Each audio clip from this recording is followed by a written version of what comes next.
Chapter 1. In the swaying carriage, Lin Yi rubbed his head, feeling a headache coming on. He raised his eyes and quickly scanned his surroundings. The luxurious carriage made of brocade, the long swords and short knives hanging on both sides, and the simple dirt road outside the carriage all showed that Lin Yi was now in another world. However, there was only one thought in Lin Ye's mind at that moment. Who is trying to kill me?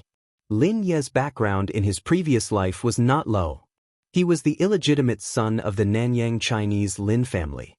In his previous life, Lin Yi was very open-minded.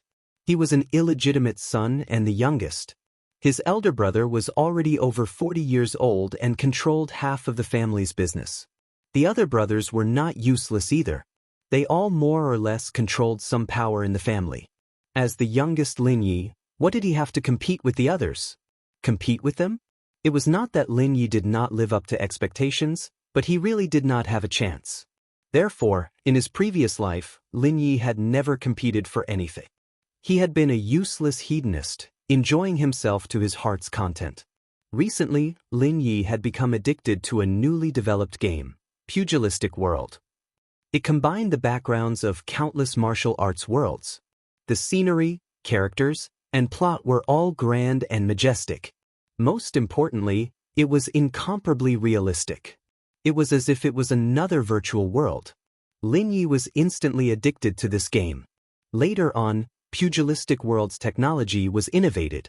After releasing the third version of the story, holographic game helmets were immediately released. Lin Yi relied on his own wealth to obtain the first batch of helmets. However, as soon as he put it on, the entire helmet exploded. Lin Yi knew very well that this had nothing to do with the game company. The safety of the helmet had been tested. Forget about exploding, it could not even cause an electric shock. The only thing Lin Yi could not understand was that he had already acted so harmless and useless.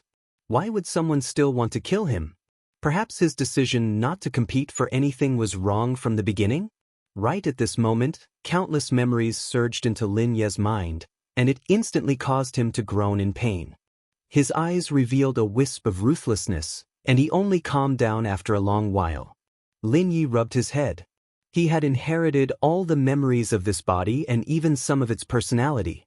Was he Lin Yi or the illegitimate son of the Chu family in Tongzhou Prefecture, Chu Xiu? In this life, his name was Chu Xiu. He was the illegitimate son of the Chu clan in Wei County of Yan Kingdom.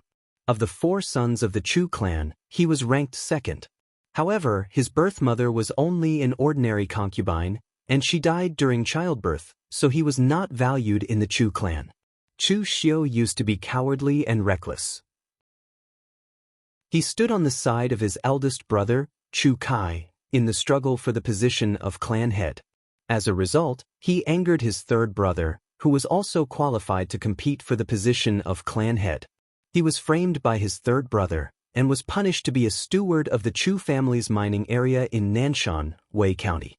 The Chu clan was a large clan in the Tongzhou Prefecture, and the steward also held a portion of the clan's power. However, the Nanshan mining area was not a good job.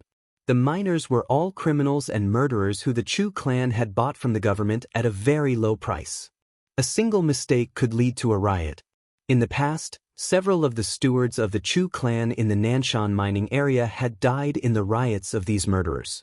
Even though Chu Xiu had been here for a year, these murderers had not rioted. It could only be said that Chu Xiu was very lucky.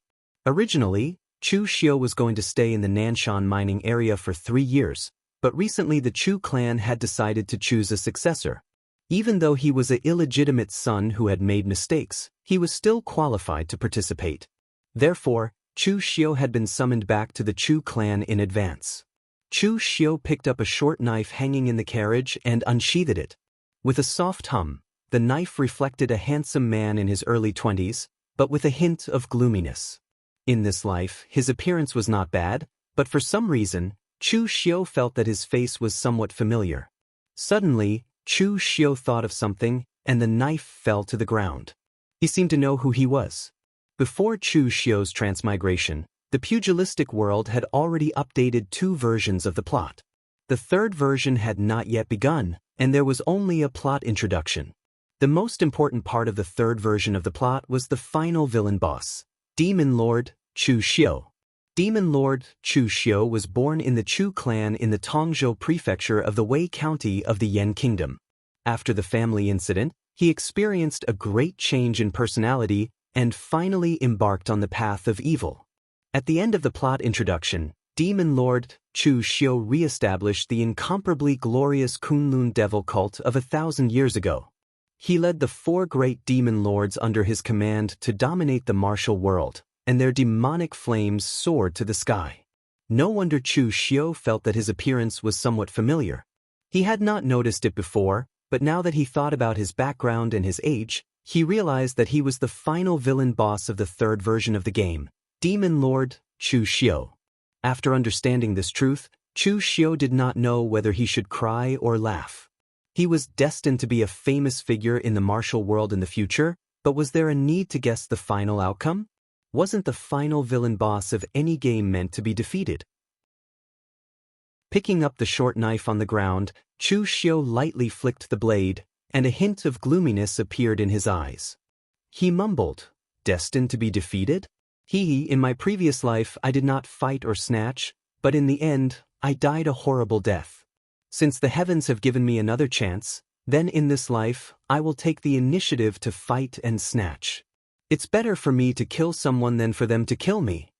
At this moment, the door of the carriage was opened, and a charming and delicate maid seemed to have heard the commotion in the carriage and came in. She looked at Chu Xiu in astonishment and asked, "Young master, did something happen?" Looking at this maid, whose appearance and beauty were both top-notch, the corners of Chu Xiu's mouth curled into a sinister smile. The maid in front of him was called Yu, and she was the mother of the Chu family's third son, Chu Sheng. She was also someone sent by his second mother. It was laughable that Chu Xiu had actually thought that this maid was assigned to him by the family, and had even doted on her. In the end, not only had Yu used his name to act like a tyrant in the Nanshan mining area, causing his reputation to be completely ruined by the servants of the Chu family, she had even secretly encouraged him to provoke and torture criminals, wanting to incite a riot. It was obvious that she wanted to put him to death. Looking at you, Chu Xiu suddenly grinned. "It's nothing, I just dropped my knife on the ground." For some reason, when Yu saw Chu Xiu smile, she suddenly felt a little gloomy, and her hair stood on end. However, Yu did not care too much. She gave Chu Xiu a sweet smile, and said, "Young master, it's been raining recently, so it's not easy to walk on the official road. Why don't we take the small path in Yuanbao town? It's closer there." Chu Xiu's face had a hint of a smile that was not a smile, and said, "Take the small path in Yuanbao town? But I heard that these small paths are all opened under the barren mountains and forests of Shangmang Mountain. It's very easy to encounter bandits there." Said coquettishly, "It's all just a rumor. Many of the caravans going to and fro the Tongzhou prefecture take the small path. Moreover, this servant still wants to return to the residence to take a bath. This servant hasn't taken a bath many times in the past year in the Nanshan mining area, and my body is already smelly." In the past, when you acted like a spoiled child, Chu Xiu would definitely embrace her, comfort her, and satisfy her requests. But now, Chu Xiu was only looking at her with a creepy smile on his face. This caused Yu to panic. At this moment, Chu Xiu suddenly stretched out his hand and pinched Yu's tender face. Only when Yu almost cried out in pain did he let go and say, "All right, then let's go to Yuanbao town." Yu rubbed her face. She suddenly felt that the Chu Xiu in front of her was a little unfamiliar, as if he was a completely different person. But when she thought of the news that second madam had sent a few days ago and her promise to her, immediately threw these doubts to the back of her mind. Chu Xiu saw the sweet smile on Yu's face and wanted to get closer. He said indifferently, "Go and instruct the servants to change the route to Yuanbao town. Rest for a night there before continuing." Looking at Yu's figure walking out, Chu Xiu's face revealed a look of disdain. She's just a stupid woman without any tricks. But his body in this life seemed to be even more stupid. He was actually played around by such a woman. Who knows what kind of stimulation he received in the end to become the demon lord with monstrous demonic flames. This insisted on taking the small path to Yuanbao town. Chu Xiu was sure that there was definitely something wrong with this. But he still agreed, because there was an opportunity in Yuanbao town. In this life, Chu Xiu quickly understood what his true advantage was. It was not his identity as the future demon lord, but his familiarity with the plot of the first two versions of the game. Although Chu Xiu would become the leader of the Kunlun devil cult in the future, that was only the plot introduction. There were definitely no details about his future experiences in the plot introduction. And as a loyal player of Pugilistic World, Chu Xiu could be said to be very clear about the plot of the first two versions of the game. Even if he had not experienced some of it, he had looked up information on the forums and other places to fill in the gaps. According to the time, Chu Xiu should be in the early stages of the first version of the plot. There should be more than 20 years before the third version of the plot begins. It could be said that Chu Xiu's true advantage was that he knew all the big and small history of this world for the past 20 years. And now, in Yuanbao town, if Chu Xiu remembered correctly, there was a great opportunity waiting for him. Chapter 2. Yuanbao town was just a small town, but it was very prosperous. This was because the small roads around it could quickly lead to a few prefectures in the north of Wei County, so a large number of merchants came and went. After the carriage arrived at Yuanbao town, Chu Xiu arranged an inn and took Yu and a dozen servants of the Chu family to stroll around Yuanbao town. Chu Xiu looked around. Yu was a little bored. The Tongzhou prefecture was a large city in Wei County, and it was much more prosperous than this small town. What was there to see here? At this moment, Chu Xiu suddenly discovered something and walked straight to a shop that sold secret boxes. This so-called secret box was also a major feature of the Great Pugilistic World. In the Great Pugilistic World, martial arts flourished. However, 10,000 years ago, it experienced a great calamity, causing a natural disaster to descend. Countless martial arts sects were destroyed in this apocalyptic world. Before the calamity began, a formation grandmaster had researched something called a secret box. It was used to store the sect's treasures, ancient books, and other things to prevent them from being damaged during the calamity. The core of the secret box was its formation. It could be used to strengthen and seal the secret box, increasing its effectiveness. Unfortunately, it had been lost. The material of the secret box could be anything: gold, iron, stone, or even wood could be used. In any case, the stronger the material of the secret box, the more power the formation could unleash. The size and shape of the secret box were also random. In any case, the formation was the same. The size and shape of the secret box depended on what the sect that made it wanted to store in it. Therefore, after the great ancient calamity, the survivors excavated the ruins of countless sects and found a large number of such secret boxes. Some people opened the secret box and found peerless techniques, while others found rare treasures. Of course, not all the secret boxes contained treasures. Most of the secret boxes were empty or contained some useless things. The empty secret boxes were prepared by the sects in advance. The formation was also engraved so that they could be used at any time. They looked no different from the secret boxes that contained things. There were also some secret boxes that contained items that were of greater significance to martial artists, but in reality, they were not of much value. For example, a sword used by an expert when he was young, a handkerchief given by a lover, and so on. Because of that, there were good and bad items in the secret boxes. Furthermore, due to the uniqueness of the formation, no one in the Jianghu could see what was going on inside from the outside. Hence, buying a secret box depended entirely on one's own experience and luck. Experienced people could analyze the material, shape, and even the decorative patterns on the box to determine the origin of the box and what was inside. Of course, most people relied on luck. The shop that sold the secret boxes in the town was very small. There were only a dozen or so secret boxes placed on the table. They were of different shapes and materials, but the only thing they had in common was that they were all very cheap. The materials used were ordinary metals and stones, which was why they were sold in a small town like Ingot Town.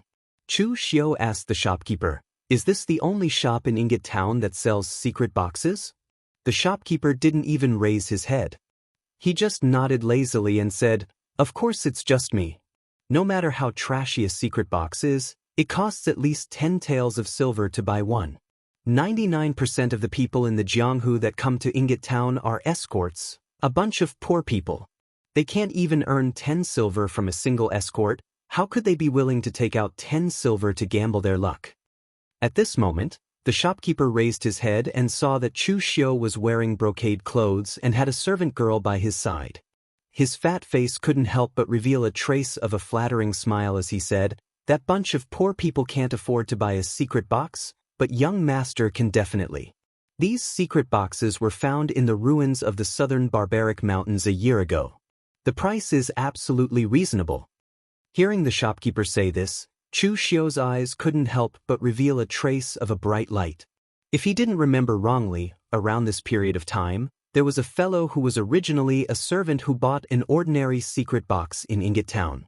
He didn't expect that there would be a supreme cultivation method within it. It was by relying on this cultivation method that that person moved unhindered in the Jianghu and made a great name for himself. He even established a not small sect and became the founder of a sect. Chu Xiu had just arrived in this world.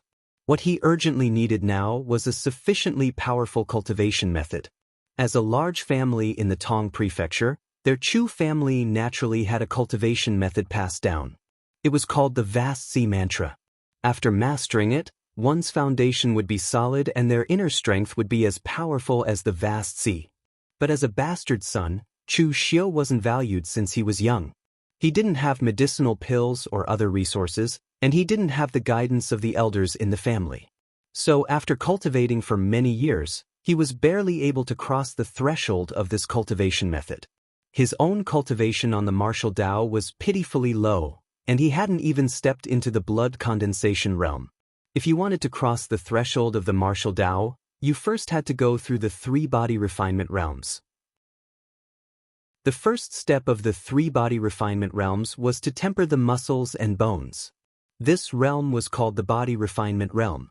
It tempered the body, strengthening the muscles and bones, and allowing one's strength to surpass others. Almost 99% of the martial artists in the Jianghu were at the body refinement realm because this realm was the easiest. Some people didn't even know any inner strength, and only cultivated some superficial external skills to reach the body refinement realm. And above the body refinement realm was the blood condensation realm. This realm was from the outside to the inside. After tempering the muscles and bones, one could then condense the body's blood and qi, causing the thin blood and qi to thicken until it was like lead mercury. Only then could one be considered to have reached the blood condensation realm. This realm was comparatively more difficult. Without an inner strength cultivation method, martial artists who couldn't cultivate inner strength had almost no chance of reaching the blood condensation realm. Just as Chu Xiu was thinking about these things, a mediocre-looking young man walked in and said, "Shopkeeper, give me 2 secret boxes." If an ordinary person came to buy a secret box, the shopkeeper would definitely be happy. But when he saw this young man, he shook his head and said, "Li Jing, you worked so hard as a servant for the Tongzhou Prefecture's Li family, but all the money you earned has been thrown into these secret boxes. Listen to me, this thing is not something you can play with. You're a smart kid. You've only been in the Li family for a few years, but you've already been recognized by the 3rd young master of the Li family and given the surname Li. You've even been transferred from the kitchen to the caravan. Take this money and make friends with some of the stewards of the Li family. Maybe in the future you'll also become a steward." Li Jing laughed and said, "Even if I become a steward, I'll only be a servant of the Li family. Who knows, I might really be able to open some peerless divine technique from these secret boxes and soar to the top." The shopkeeper shook his head. Opening a peerless divine technique? How could it be so easy? There were indeed many legends in the pugilistic world about people opening treasures from seemingly unremarkable secret boxes. However, that was still a minority. Most of the time, it was a waste of money, and the chances were pitifully low. However, the shopkeeper himself was selling secret boxes. He saw that Li Jing was a pitiful person, so he gave him a few words of advice. But since Li Jing insisted on buying, how could he not sell? Just as he was about to take the secret boxes, Chu Xiu suddenly said, "Wait, shopkeeper, I want all of these secret boxes." When the shopkeeper called out Li Jing's name and identity, Chu Xiu thought of his identity. He was the martial artist who had once obtained a great opportunity in Yuanbao town. He was originally a servant, but in the end, he relied on the divine technique opened in the secret boxes to dominate the pugilistic world and become an overlord. Moreover, from Li Jing's words, he was indeed the kind of person who was unwilling to be ordinary. Otherwise, an unambitious trash would not be able to reach that step even if he opened a divine technique. In the end, it was very likely that he would be killed and his divine technique stolen. Thinking of this, Chu Xiu secretly felt lucky. He had really come in time. He only knew that there was such a thing, but he did not know the exact time. If he had come a step later, the opportunity would have been gone. Li Jing frowned and said, "Young master, I said that I wanted to buy them first." Chu Xiu glanced at him and said, "Now I say that I want all of them. Do you have any objections?" Li Jing's face showed a trace of anger. He coldly snorted and said, "Young master, do you think that I, Li Jing, am just a servant and that I can be bullied? I am from the Tongzhou Prefecture's Li family." The Tongzhou Prefecture was a big city in Wei County, and the Li family was one of the 3 big families in the Tongzhou Prefecture. Although he was only a servant of the Li family, some of the smaller and rundown clans couldn't compare to him. Even some of the smaller clans had to bow and scrape in front of the steward of the Li family. Chu Xiu looked at him and sneered, "Previously, you said that you did not want to be a servant for the rest of your life. Now that things have come to this, you still want to use the Li family to intimidate me. You are a servant, and you want to use the Li family to suppress me? You don't know what you are talking about." As soon as Chu Xiu's voice fell, a few servants behind him immediately surrounded him and looked at Li Jing fiercely. He had learned martial arts because he was appreciated by the Li family's 3rd young master. However, he was a servant after all. What he learned was only some superficial martial arts. His strength was only at the body-tempering realm. Naturally, he could not defeat so many people. Therefore, he could only watch helplessly as Chu Xiu took away the dozen or so secret boxes in the shop. For some reason, apart from feeling humiliated, he felt even more heartache, as if something important had been taken away from him. After Chu Xiu left, Li Jing gritted his teeth. This matter was definitely not over. He had been in the Li family for so many years. Although he was only a servant, he was the Li family's 3rd young master. He had made friends with many big shots. At this time, after Chu Xiu got the secret box, he returned to the inn and drove everyone out to check the secret boxes one by one. Because the secret box was used to store things, the way to open it was very simple. Drop a drop of blood on the secret box, and the formation would naturally be unlocked. Of course, once the secret box was opened, because the sealing formation had been lost, the secret box would be completely scrapped and could no longer be used. This also put an end to the idea of fishing in troubled waters with an empty secret box. There were a total of 17 boxes. Chu Xiu opened 8 of them in succession, but 7 of them were empty. One of them had a booklet inside, but it had long since decayed. Furthermore, it was not a cultivation technique, but a booklet that recorded the details of a sect's assets. It was useless. Until Chu Xiu opened the 9th secret box. The secret box was only made of brown stone. It was only the size of a palm. There were no patterns or decorations on it, and it looked very casual. But after opening it, there was an ancient jade inside, emitting a faint warm light. In ancient times, in order to better preserve the cultivation method, some experts would not write the cultivation method on paper.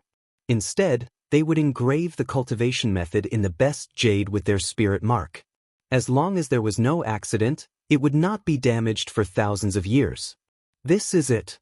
Chu Xiu held the jade slip with excitement. Suddenly, a large number of words poured into Chu Xiu's mind. Taoism's secret book, Xiantian skill. The Xiantian skill that Chu Xiu had obtained was a branch of Taoism in ancient times. It was the inherited skill of Chuanjin sect. It cultivated the Xiantian true qi, which could resist all kinds of diseases, balance the real and the virtual, nourish the foundation, and make the true qi endless. Taoism cultivation method paid the most attention to the foundation, and it was also the most moderate. Although this Xiantian skill did not seem special at first glance, it was rated as a 4th-grade cultivation method in the original plot. There were strong and weak people, and so did the strength of cultivation method. Although the strength of cultivation method was related to the person who practiced it, and some talented people could even dominate the Jianghu with low-level cultivation method, they were only a minority. Therefore, the cultivation method in the Jianghu was roughly divided into several grades. Normal cultivation method had a total of 9 grades. The 1st grade was the lowest and the 9th grade was the highest. Among them, the first 3 grades of cultivation method could basically be the inherited cultivation method of a small sect. Ordinary people in the Jianghu could only be regarded as punches and kicks. They were not even qualified for the 1st-grade cultivation method. The middle 3 grades of cultivation method were regarded as treasures in the whole Jianghu and could be used to establish a sect. As for the last 3 grades of cultivation method, they were basically in the hands of some big sects in the Jianghu, and very few were in the hands of individuals. There were still 2 grades above the 9 grades. One of them was the supreme cultivation method, which could be used to dominate the Jianghu and become the supreme master of the martial arts world. The other was the peerless cultivation method, which, just like its name, was the best in the world at that time. It was a legendary existence. In addition to these grades, there were some strange cultivation methods in the Jianghu, which could not be measured by grades. Some people were weak when they practiced it, but some people were very strong when they practiced it. Some strange cultivation methods had some strange effects, which could not be measured by power alone. This innate function was evaluated as the 4th grade by later generations, and it was naturally reasonable that it could be used as a cultivation method to establish a sect. The characteristic of the cultivation method of Taoism to nourish the foundation was exerted to the extreme by the Xiantian cultivation method. Ordinary martial artists needed to lay a good foundation since they were young. The older they were, the slower their progress would be. However, the Xiantian cultivation method was different. It could quickly wash and refine the martial artist's body. No matter how old they were, they could reshape their foundation. In the original plot, Li Jing got the Xiantian cultivation method, but he was not young anymore. He had passed the best stage of practicing martial arts. It was because of the Xiantian cultivation method that he could reshape his foundation and make rapid progress in his realm. His foundation was even stronger than those disciples of aristocratic families who practiced martial arts since childhood. At present, Chu Xiu's situation was similar to that of Li Jing. Although he was born in the Chu family, in fact, there was no special person to teach him when he was young. There was basically no elixir for him to build the foundation, so his foundation was extremely poor. But now, with the Xiantian cultivation method, Chu Xiu could make up for this, and even make his starting point in the martial arts road higher than the martial artists of the same realm. Looking at the remaining secret box in front of him, Chu Xiu also opened it together. He did not expect to find another cultivation method, but this cultivation method did not appear in the original plot. Of course, it was possible that it had appeared, but Chu Xiu did not know. This cultivation method was not an internal force, but a strange bladesmanship called Azure Dragon in the sleeve. Chu Xiu's martial arts was just at the beginning. Except for those famous cultivation methods in the original plot, even if other cultivation methods were placed in front of him, he could not tell whether they were good or bad. But in his eyes now, this Azure Dragon in the sleeve was much better than the ordinary martial arts skills of the 1st grade passed down in the Chu family. The weakest should be the 2nd grade. The bladesmanship of the Azure Dragon in the sleeve paid particular attention to the technique of hiding the blade. The shape of the blade was hidden in the sleeve, and the blade intent was hidden in the body. When the blade was slashed out, it was like an Azure Dragon coming out of the sea, with infinite power. The blade was the Azure Dragon, and the sleeve was the sea with the Azure Dragon hidden. The whole bladesmanship was very simple, and its charm was only the moment when the azure dragon came out of the sea. The internal force that the Chu family mainly practiced was the vast sea mental strength. As for the other martial arts movements, they were not too strong. They were all ordinary martial arts, such as fist, foot, palm, saber, spear, stick, and so on, the choice of which depended on one's preference. Although Chu Xiu could not see the depth of the azure dragon in the sleeve, he was sure that it was much better than the simple bladesmanship of the Chu family. And just as Chu Xiu opened the secret box, Li Jing, who was unwilling to be robbed by Chu Xiu, also went to another inn in Yuanbao town to find a backer. Chapter 3. The Li family was one of the 3 great clans of the Tong state. They had a lot of businesses, and every year, they would send a few caravans with a large number of warriors to guard against bandits. This time, they dared to take a remote path like Ingot Town because they had brought a lot of people with them. They weren't afraid of the bandits, who were mostly just a motley crew. Although Li Jing was a servant of the Li family, he had been recognized by the 3rd young master of the Li family and was transferred to the caravan. Although he wasn't a steward, he could be considered a small leader.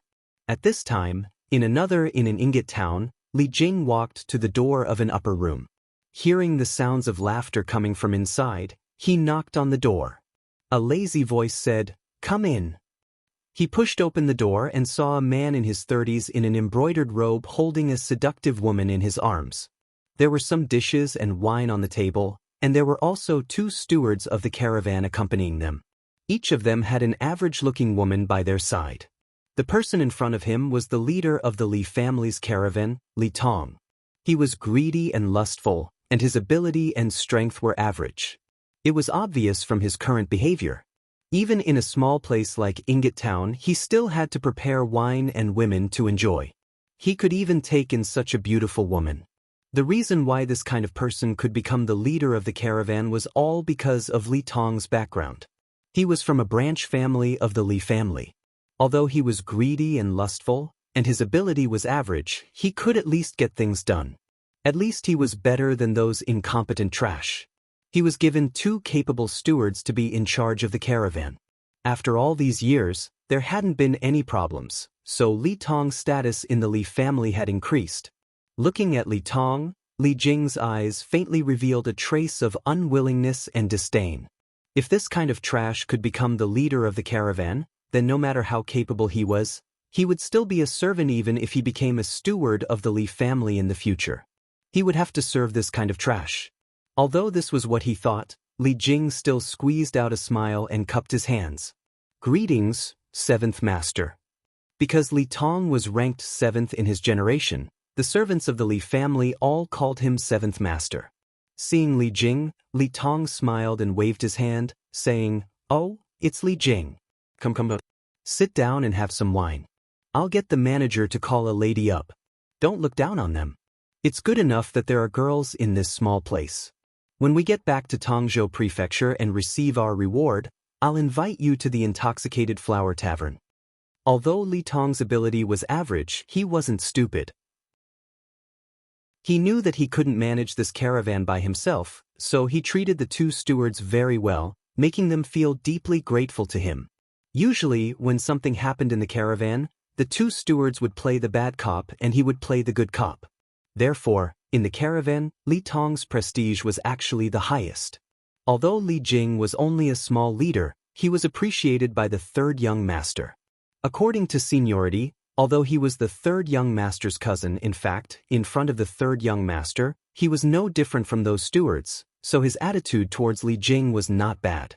Li Jing's face revealed a trace of grievance as he said, "7th Master, I was robbed in town just now.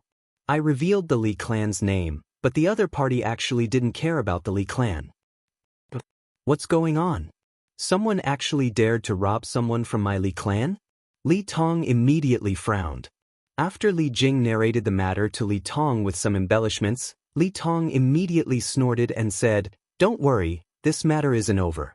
Even if it's a servant of my Li clan, those small clans can't afford to offend him." With that, Li Tong ordered a servant of the caravan to find out who the other party was. Yuanbao town wasn't that big, so this kind of thing was very easy to find out. Thank you, seventh master, for helping this lowly one. Li Jing hurriedly expressed his thanks. Seeing Li Jing's grateful appearance, Li Tong nodded in satisfaction. This kind of method that didn't require much effort to buy people's hearts was what he was best at. After half an hour, the servant returned and said in a low voice, "Seventh master, the other party is from the Chu clan." Hearing this, Li Tong's complexion immediately changed, and he changed into an experienced and prudent tone as he said to Li Jing, "Li Jing, the other party is from the Chu clan. This is going to be a bit troublesome." Among the three great clans of the Tong State Prefecture, the Chen clan was fully deserving of being number one. The Chen clan's patriarch, Shin Nemo, was the younger brother of the Wei Prefecture's Azure Wave Sword sect's eldest disciple, Falling Rain Sword, Shin Bai. With such a heavy relationship, even if Shin Nemo took over the position of patriarch at the age of 30 and killed 7 Shin clan elders in order to establish his might, no one would dare to say anything. Although the Chu clan had only moved to the Tong State Prefecture 20 years ago, the Chu clan's patriarch, Chu Zongguang, wasn't simple. He had already surpassed the body tempering and blood condensation realms, and reached the Xiantian realm where his blood, qi, tendons, and bones were completely integrated, without any impurities. He was like a newborn baby, and he looked like he was in his early 40s. When my Li clan's patriarch was still alive, he could compete with that old thing Chu Zongguang. But now that the patriarch has passed away, and although the eldest young master, second young master, and third young master are all dragons and phoenixes among men, and have supported the Li clan after the patriarch passed away, and are known as the three tigers of the Li clan, there is still a gap between them and the Chu clan. Let's just forget about this matter. A trace of unwillingness flashed in Li Jing's eyes, but he could only obediently nod. At this time, Li Tong subconsciously asked, "Who came from the Chu clan? I don't think I've heard of any caravans from the Chu clan recently. Moreover, the Chu clan's caravans never passed through Yuanbao town." The servant said, "It's the Chu clan's second young master, Chu Xiu." Li Tong stared blankly for a moment, then he laughed and said, "So it's that trash. Li Jing, don't worry, I'll take care of this matter for you." Li Jing was surprised and said, "Isn't that the Chu clan's second young master? He's not just a steward, can we afford to offend him?" Li Tong sneered and said, "If it's the Chu clan steward, I really wouldn't dare to provoke him. Even the Chu clan steward holds a bit of real power. But this Chu Xiu, I'm really not afraid of him. Don't look at him just because he's the Chu clan's second young master. He's the son of a concubine. Within the Chu clan he doesn't have any real power, and he's even more cowardly and cowardly. Even the Chu clan steward doesn't put him in his eyes. I heard that a year ago he did something stupid, so he was banished to the Chu clan's Nanshan mining area to eat dust. Even if we offend such trash, he wouldn't dare to tell Chu Zongguang. He's afraid that Chu Zongguang will punish him even more severely." After saying that, Li Tong waved his hand and brought his people to find trouble with Chu Xiu. Li Jing followed behind everyone. He didn't know why, but he felt a little uneasy in his heart. Li Tong said that the Chu clan's second young master had a cowardly character and was simply a trash. But the person who snatched the secret box from him was overbearing and had a gloomy expression. Were these two really the same person? Inside the inn, Chu Xiu was playing with a short knife, hiding it in his sleeve. In his mind, he was constantly visualizing the scene of the Azure Dragon in the sleeve, the scene of the Azure Dragon emerging from the sea. The Azure Dragon in the sleeve wasn't a very complicated martial skill, but Chu Xiu could feel that it wouldn't be easy to cultivate it to the great success stage. The limits of this martial skill might be deeper than what Chu Xiu had imagined. At this time, Chu Xiu suddenly heard a noise coming from below the inn. It seemed like someone was shouting his name. Chu Xiu walked down to take a look. His guards were confronting a group of people, and the Meidu heir was shrinking in a corner, not daring to make a sound. Seeing Chu Xiu walk down, Li Tong sneered and said, "Chu Xiu, you're quite impressive. You even dared to snatch the things of my Li clan. Let me tell you, even a servant of my Li clan isn't that easy to bully." When these words came out, the faces of the Li clan servants that followed Li Tong revealed an excited expression. Clearly, the fact that Li Tong went to find trouble with the Chu clan's second young master for the sake of a servant moved them very much. Seeing the expressions on everyone's faces, a trace of pride flashed in Li Tong's eyes. However, he still spoke in a righteous manner. Chu Xiu, hand over the secret box that you snatched from Li Jing and apologize. Then, this matter will be over. After all, the Li clan and Chu clan are both part of the three great clans of the Tong State Prefecture. I don't want to hurt the harmony between us. Otherwise, you know the consequences. Chu Xiu raised his head to look at Li Tong. In his memory, there really was such a person. However, the previous Chu Xiu wasn't well received within the Chu clan, let alone the other clans. Whether it was the Li clan or the Chen clan, they both viewed him as trash. In any case, the future successor of the Chu clan definitely wouldn't be him, so he wasn't worthy of their attention. However, the only thing that Chu Xiu didn't understand was how cowardly he was before. Even a branch family member of the Li clan dared to be so arrogant towards him?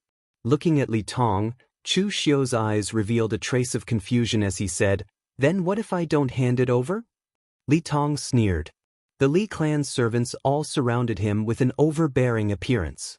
Although there were more than a dozen people by Chu Xiu's side, with his status in the Chu clan, there were only 5 or 6 who had truly reached the body-tempering realm. The rest were all servants who truly attended to Chu Xiu's daily needs. And because the Li clan's side was a caravan, the servants who had the qualifications to join the Li clan's caravan had all practiced martial arts. They were all body-tempering realm martial artists. At this time, a servant beside Li Tong stood up and pointed at Chu Xiu as he shouted, "Seventh Master is giving you face by asking you to hand over the things and apologize. Otherwise, with just the few people you have, don't even think of leaving Ingot Town today." The person who stood up was Li Tong's trusted aide. If he didn't show his loyalty now, then when? Moreover, Seventh Master already said that this Chu Xiu didn't have the slightest bit of authority in the Chu clan. He was even inferior to a steward, so there was nothing to be afraid of. Chu Xiu didn't have the slightest expression on his face. He only said indifferently, "Make me unable to leave Ingot Town?" Her. A faint laugh that seemed to be mocking sounded. That Li clan servant was just about to say something, but at this moment his eyes were already filled with a flash of saber light. It was incomparably fast, like a bolt of lightning streaking across the sky. By the time he reacted, he instantly felt a pain in his chest. A short saber had already been stabbed into his chest. As Chu Xiu gently twisted the hilt of the saber, blood continuously spurted out. He wanted to say something, but he could only widen his eyes and gradually lose all signs of life. No one present saw how Chu Xiu drew the saber, and no one noticed where Chu Xiu had hidden the saber. Only when you let out an ear-piercing scream from behind did everyone react. This Chu Xiu actually killed someone? He stabbed a person to death without saying a word? Li Tong pointed at Chu Xiu, his face filled with horror. "You actually dare?" Before he could finish speaking, Chu Xiu had already pulled out the short saber from the servant's chest and directly slashed at him. This scene was something that no one had expected. It was fine if Chu Xiu killed a Li clan servant, but now he also wanted to kill Li Tong? One had to know that Li Tong was the Li clan steward, and he was also a collateral descendant of the Li clan. No one present expected that Chu Xiu would attack Li Tong, and no one could react in time. Li Tong himself wanted to block it, but this time he only wanted to threaten Chu Xiu. He didn't have any weapons. Moreover, he was used to living a comfortable life and had not experienced many real battles. Even if he had a weapon, he wouldn't be able to block it. Only Li Jing, who was beside him, clenched his teeth and reacted the fastest. He took out a dagger that he carried with him and threw it at Chu Xiu, wanting to block the saber. However, that dagger was directly cut into pieces by Chu Xiu's saber. The blade didn't change in the slightest and accurately landed on Li Tong's neck. Feeling the ice-cold blade that was still stained with blood on his neck, and thinking about the sudden and ruthless killing of Chu Xiu, Li Tong's legs couldn't help but tremble. Looking at Li Tong, Chu Xiu said in a flat tone, "Trash like you wants to find trouble with me? You simply don't know what you're talking about. Even if I, Chu Xiu, am not welcomed in the Chu clan. I am still the Chu clan's second young master, and Chu Zongguang is my father. But what are you? You're just a collateral descendant, and your position isn't much higher than a steward's. Where did you get the confidence to find trouble with me? Do you believe that even if I kill you on the spot, I will only be punished with confinement and have to kneel in the ancestral hall? Li Tong immediately trembled. Just now, he had only thought of how weak and easily bullied Chu Xiu was, but he had neglected the nature of their identities. He was only a collateral descendant, and Chu Xiu killing him was indeed a huge disaster. But so what? After all, he was the Chu clan's patriarch, Chu Zongguang's son. Could the Li clan let Chu Xiu pay with his life for a collateral descendant like him?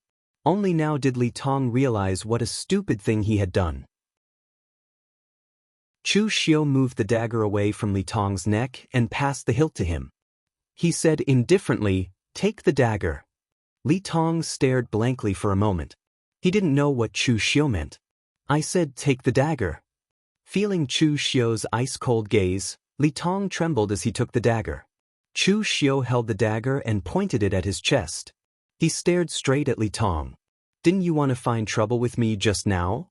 Now that the dagger is in your hands, I'll give you a chance to kill me." Li Tong hurriedly shook his head.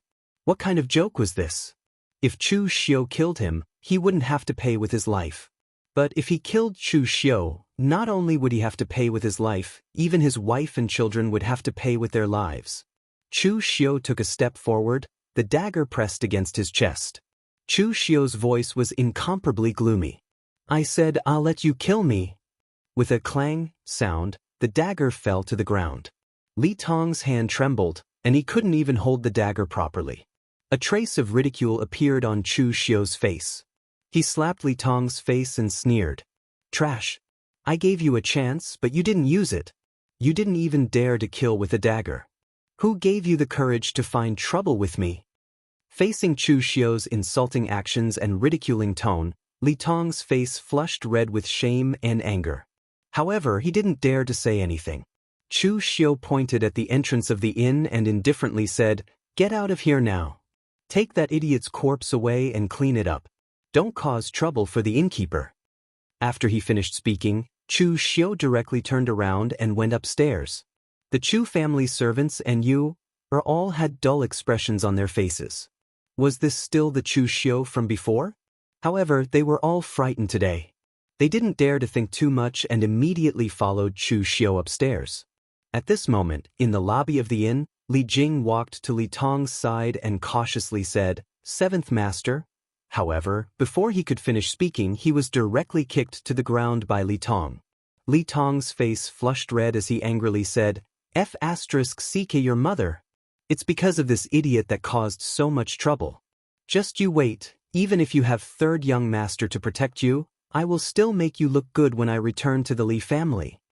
Everyone present looked expressionlessly at Li Jing, who was lying on the ground in a daze.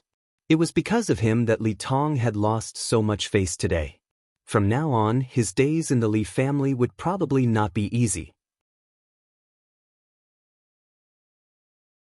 Chapter 4. Inside the inn, Chu Xiu rubbed his face in front of the bronze mirror. Just now, he had killed someone without any hesitation. His performance was extremely ruthless, but he didn't feel the slightest discomfort. In his previous life, Chu Xiu had watched underground fighting and killing games in search of excitement, but he had never killed anyone with his own hands. His performance just now was mostly due to the memories of this life. Back in the Chu clan, Chu Xiu had indeed behaved very cowardly. But in a place like the Nanshan mining area, facing all kinds of criminals and murderers, Chu Xiu's original character had been affected by the environment. From cowardice, he had become violent and crazy. In fact, in his memory, he had even killed a few disobedient criminals in the Nanshan mining area. Now, Chu Xiu vaguely understood why in the original world, this body of his had changed from a cowardly bastard son of a clan to the ultimate villain of the third version. The experience in the Nanshan mining area had a great impact on Chu Xiu. Perhaps even the Chu clan themselves had not expected that because of their clan's internal strife, the result was the creation of a great demon that would confuse the world. After nightfall, Chu Xiu suddenly called for one of his subordinates, Gao Bei. Gao Bei was a small leader in charge of the dozen or so subordinates under him. Of course, although he was called a small leader, he was in fact a subordinate, and his position in the Chu clan was very low. Otherwise, he wouldn't have been sent to follow Chu Xiu. In Chu Xiu's memory, Gao Bei's ability was mediocre. He came to the Chu clan as a servant at the age of 10 and had always been doing odd jobs. Although he didn't know how to flatter others, he was very conscientious. It took him almost 10 years to be taught some basic martial arts and reach the body-tempering realm. He followed a caravan to train a few times, but he was still unknown in the Chu clan. A year ago, Chu Xiu had made a big mistake because of his third brother and was banished to the Nanshan mining area. However, he was still the second young master of the Chu clan. Even if he was not valued, at least some reliable subordinates had to be prepared for him. Therefore, this conscientious Gao Bei was thrown to Chu Xiu's side. However, he was an honest man, so he had no complaints. In the past year, staying by Chu Xiu's side was no different from staying in the Chu clan. "Young master, you were looking for me?" Gao Bei carefully walked in and looked at Chu Xiu. There was a hint of fear in his eyes. Clearly, the events of the day had given him a great shock. Chu Xiu looked at Gao Bei and said calmly, "Gao Bei, you have been in my Chu clan for more than 10 years, and you have been working conscientiously. In the end, you are still a servant, receiving 2 taels of silver a month, which is only slightly higher than the janitor's. Those who entered the Chu clan with you have either been transferred to a caravan, or become shopkeepers of various shops, and even become stewards of the Chu clan. Don't you feel unhappy?" Gao Bei pursed his lips. He was not really stupid. Seeing that his companions who entered the Chu clan with him had gone further than him, he was the stupidest. He didn't know how to flatter others, and he always offended others. Therefore, he had always been at the bottom. Of course, he would feel uncomfortable. However, Gao Bei's only good point was that he knew his own limits. He smiled bitterly at Chu Xiu and said, "Young master, I, Gao Bei, am stupid in both speech and character. After all these years, the Chu clan hasn't chased me out, and even allowed me to become a guard that serves the second young master. This lowly one is already content." Chu Xiu looked straight into Gao Bei's eyes and said, "No, you're not satisfied. Even a stray dog wouldn't be willing to eat leftovers after you fed it with meat for a year. Even dogs are like this, not to mention humans. Humans will never be satisfied." Chu Xiu's eyes seemed to be able to see through his eyes and into his heart, which made Gao Bei take a step back. His mouth moved, but he didn't know what to say. Withdrawing his eyes, Chu Xiu said slowly, "You know what my status is in the Chu clan. You've been sent to serve me, so we're bound together." Gao Bei hurriedly said, "I understand." Chu Xiu shook his head and said, "No, you don't understand. Life and death are decreed by fate. Everything had to be fought for and fought for by oneself. Some of the servants who entered the Chu clan with you became shopkeepers, some became stewards, but most of them died in the caravans, in the battles between the Chu clan and other clans." At this point, Chu Xiu's tone became deep and serene. "Future, wealth, these are all things you have to fight for with your life. In the past, you didn't even have the chance to fight for your life. Now, I'll give you a chance. Go to the Shangmang mountain outside Ingot town and find the bandit leader there. Help me pass on a message. If you succeed, the 100 taels of silver is yours. In the future, you, Gao Bei, will be my confidant." As he said this, Chu Xiu directly placed 100 taels of silver on the table and said indifferently, "Based on your monthly salary in the Chu clan, even if you don't eat or drink, how many taels of silver can you save in a year? I still remember that your parents died, but you still have a young brother who was entrusted to your uncle's family. He should be an adult by now, right? If you want to find a wife in Tongzhou Prefecture, the price won't be low." A hint of struggle flashed across Gao Bei's face. The Shangmang mountain outside Ingot town was not a good place. It was a barren mountain with no main roads, but it was filled with bandits, all of whom would kill at the slightest disagreement. Now, the second young master actually wanted him to find them? However, he could not refuse the price that Chu Xiu had offered. He was an honest man, But it was precisely because of this that he could not see any hope of making a name for himself. Now that Chu Xiu had placed an opportunity in front of him, even if there was the risk of losing his life, Gao Bei could not bear to give it up. In the end, he gritted his teeth and took the 100 taels of silver in his hand. If it was the old Chu Xiu, Gao Bei would definitely not have agreed. However, after seeing Chu Xiu's ruthless side today, he was both shocked and respectful, and did not dare to refuse. Chu Xiu nodded in satisfaction. He called Gao Bei over, whispered a few words to him, and had him set off that very night. Watching Gao Bei's departing figure, Chu Xiu's eyes flashed. He was not afraid that Gao Bei would just take the money and leave. He could afford to lose 100 taels of silver. After all, he was the second young master of the Chu clan, the steward of the Nanshan mining area. Every month, the Chu clan paid him several hundred taels of silver. Moreover, he was sure that Gao Bei would not dare.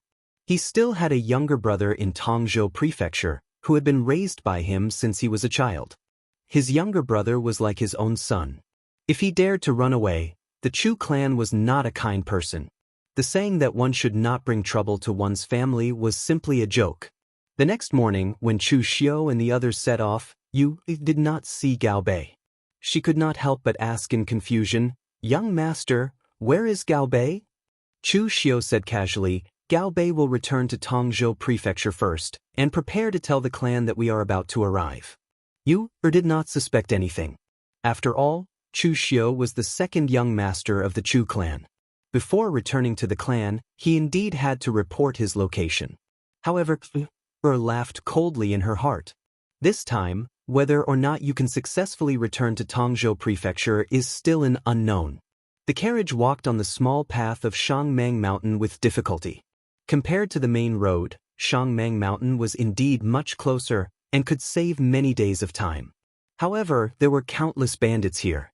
Some caravans with strong guards were fine, but when they met a single traveling caravan or a slightly weaker caravan, those bandits would usually kill them and rob them. Their methods were extremely ruthless. Inside the carriage, perhaps knowing that things were about to start, Yu's face carried a trace of unnatural expression. At this time, Chu Xiu, who had been resting with his eyes closed, suddenly opened his eyes, giving Yu a big fright. "Yu, do you think we will encounter bandits?" Chu Xiu asked with a calm expression. Forced out a trace of a smile. "Young master, don't talk about such inauspicious things. Moreover, even if we meet bandits, they definitely won't dare to touch you. After all, you are a member of the Chu clan." At this time, Chu Xiu's face suddenly revealed a trace of a smile that was not a smile. If it's a blessing, it's not a curse. If it's a curse, it can't be avoided. What's going to come will come. Moreover, sometimes natural disasters are not scary, but man-made disasters are. Before Yu could say anything, a wave of battle cries came from outside. As Chu Xiu got off the carriage, he said, "Look, aren't man-made disasters coming now?" Chapter 5. Outside the carriage, over 100 fierce-looking bandits had already surrounded it. The dozen or so subordinates of Chu Xiu all had looks of fear and despair on their faces. They were all ordinary servants of the Chu clan. They knew some martial arts and had barely reached the body-tempering realm. It was already difficult for them to face these experienced bandits alone, let alone over 100 of them. Chu Xiu alighted from the carriage and said calmly, "If you gentlemen want to rob me, I still have a few thousand taels of silver here. If you want it, feel free to take it. As for the rest, you've seen it for yourself. I'm not a merchant caravan, and I don't have anything good here." The leader of the bandits was a huge man with disheveled hair. He held a sinister-looking golden tiger head saber in his hand. The broad saber was dragged on the ground, and the bronze tiger head engraved on the hilt was stained with blood. It was clear that this saber had been stained with a lot of blood. A few thousand taels of silver is not a small amount, but it's a pity that your life is worth more than that. Brat, tell me, how do you want to die? Chu Xiu looked at the bandit leader and said calmly, "It's all about buying one's life with money. Since someone wants to buy my life, I can naturally buy my own life with money. You know who I am. If you step aside now, You can ask for as much money as you want in the future. The bandit leader dragged his saber over and laughed. Everyone says that the Chu clan's second son is a good-for-nothing, but it seems like he's quite courageous. It's a pity that you're too late. Even though I am a bandit, I'm still a man of my word. You can go on your way in peace. Chu Xiu shook his head and sighed. It's all money anyway. Since I can't buy my own life, I can only buy yours. The bandit leader's face darkened, but before he could say anything, Chu Xiu charged at him at high speed, as if he was going to capture the leader first. You're courting death. The bandit leader's eyes flashed with ruthlessness. He slashed out with the golden tiger head saber in his hand. The saber's momentum was overbearing, and the wind howled furiously. He was a martial artist from an unorthodox background. He had only learned some superficial external techniques to train his muscles and bones. He did not even know any proper saber techniques.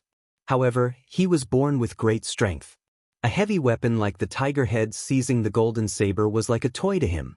With a sweep of the saber, even if someone was wearing armor, they would still be cut in half. Although they were both in the body-tempering realm, the gap between martial artists of the same rank was still quite big. Previously, that Li Tong was also in the body-tempering realm, and he was even a collateral relative of the Li clan. He also cultivated the Li clan's internal energy, but in the end, his combat experience was very weak. On the other hand, this bandit leader didn't have the slightest bit of internal energy on him, but his attacks were decisive and ruthless. If Li Tong were to fight with him, it was very likely that he would be chopped off with a single slash. However, Chu Xiu was not Li Tong. In the face of this powerful and heavy blade, Chu Xiu was incomparably calm. His strength was inferior to this bandit leader. In the face of that powerful and heavy tiger head-seizing golden blade, he might not even be able to block a single blade. Therefore, when the broadsword chopped toward him, he suddenly stopped. The genuine qi of the Xiantian skill flowed in his body. Although there was only a thin trace of it, it was better than nothing.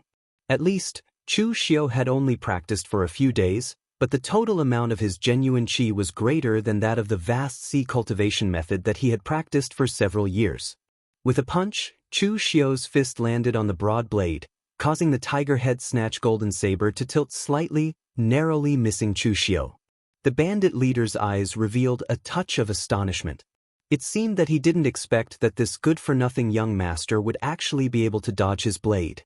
However, the bandit leader directly exerted force on his wrist, changing the slash into a sweep, chopping toward Chu Xiu's waist. However, Chu Xiu took the opportunity to roll, and although he seemed to be in a sorry state, he was still able to dodge the sweep. Moreover, although the bandit leader attacked fiercely, and Chu Xiu also dodged in an incomparably sorry state. In fact, Chu Xiu didn't suffer too much damage. After a dozen consecutive moves, the bandit leader was already somewhat anxious. It wasn't that he was afraid that he wouldn't be able to kill Chu Xiu, but rather that he wouldn't be able to keep his face. In the face of so many of his subordinates, the result was that he couldn't even deal with a good-for-nothing young master.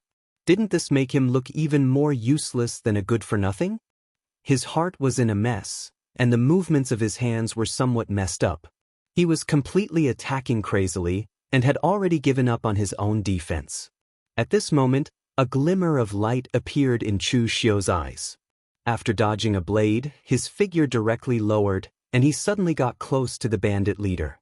A flash of silver light shone from his sleeve, and directly slashed toward the bandit leader's neck. The swift blade was unsheathed, azure dragon in the sleeve. The bandit leader could be considered a veteran of hundreds of battles. The moment he saw the silver blade light, he instantly felt his scalp go numb, and an extremely strong sense of danger came over him. He forcefully twisted his body, and retreated, avoiding this sure-kill blade. However, who would have thought that Chu Xiu's blade momentum would change, twisting like a swimming dragon and slashing down. The blade slashed down on the bandit leader's shoulder, and almost chopped off one of his arms. The bandit leader covered his bleeding arm and retreated. His eyes revealed a look of horror. If he hadn't dodged that blade fast enough, just that blade would have taken his life. Chu Xiu held the short blade in his hand and stood still. He didn't feel anything. The time he had obtained the Azure Dragon in the sleeve was too short, and he lacked practice. If he had a few more days to familiarize himself with it, then the bandit leader definitely wouldn't have been able to dodge his blade. The bandit leader's eyes revealed a touch of ferocity, and he said, "Kill. Let's go together and kill all of them for me." As soon as the word "kill" came out, a shout of "kill" was already heard. However, it wasn't from the bandit leader's side, but another group of people. There were only a few dozen people in that group, and their numbers were only half of the bandit leaders. However, each of their attacks were extremely ruthless, and they cut down a group of people. One of them, a man in his 30s, was their leader. His face was sallow, and although he wasn't short, he was very skinny. However, he was dragging a heavy sword in his hand, which didn't match his body shape at all.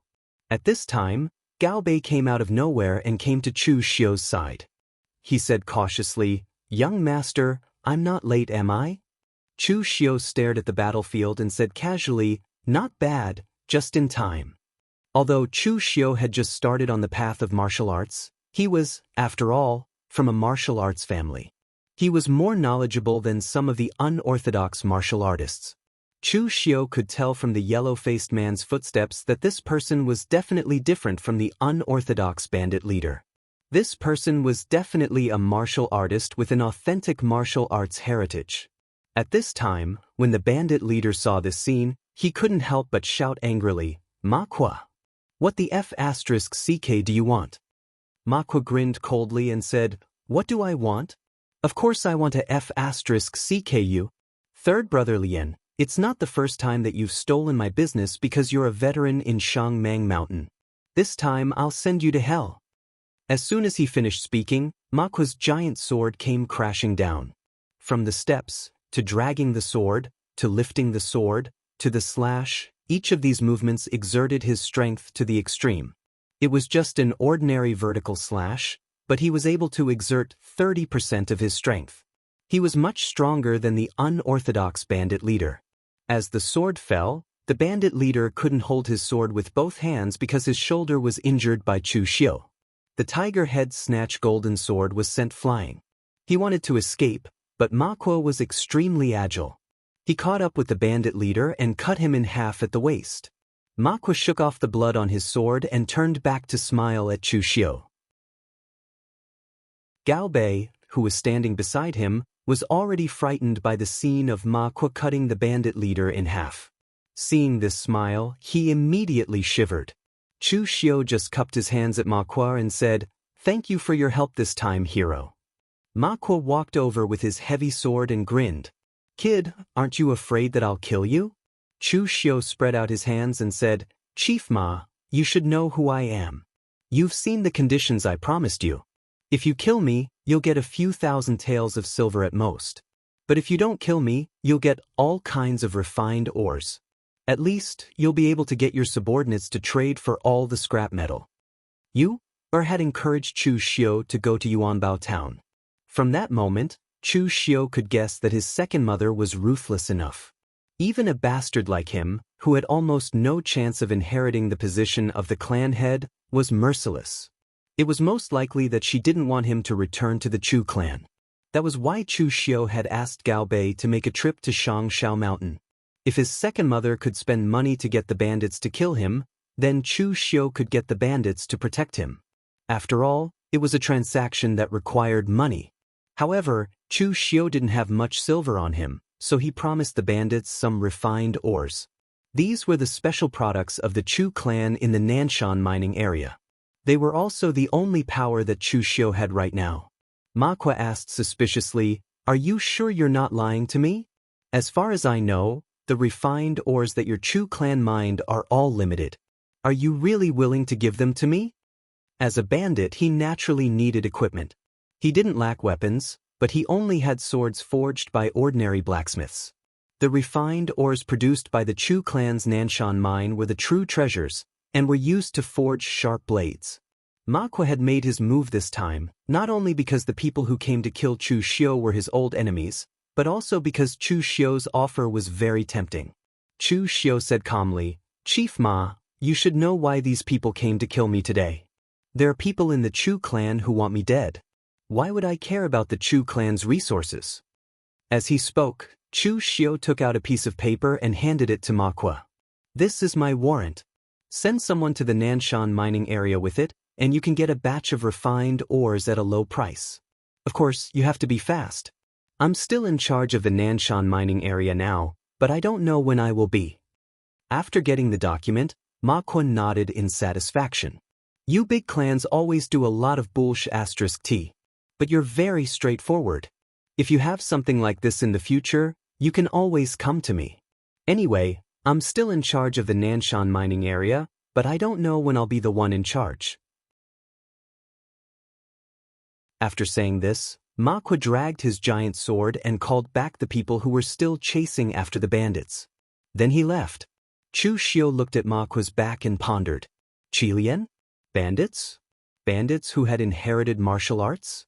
A moment later, Chu Xiu suddenly thought of something. He seemed to have figured out the identity of the other party. That brat Gao Bei's luck was pretty good.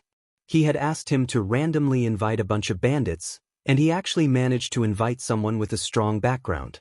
After Ma Kuo and the others left, Chu Xiu turned his attention to the carriage. A creepy smile appeared on his face.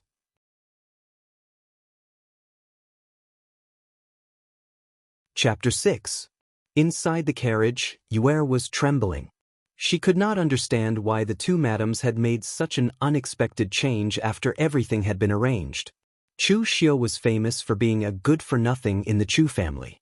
His talent in martial arts was not considered strong, but now he could easily injure the fiendish bandit leader. And the group of people who came later, why did they come to help Chu Xiu? Yu'er could not understand no matter how she thought about it. At this moment, the carriage door was suddenly lifted. Seeing Chu Xiu board the carriage, Yu'er immediately put on a delicate and pitiful look. Young master, were the bandits all repelled?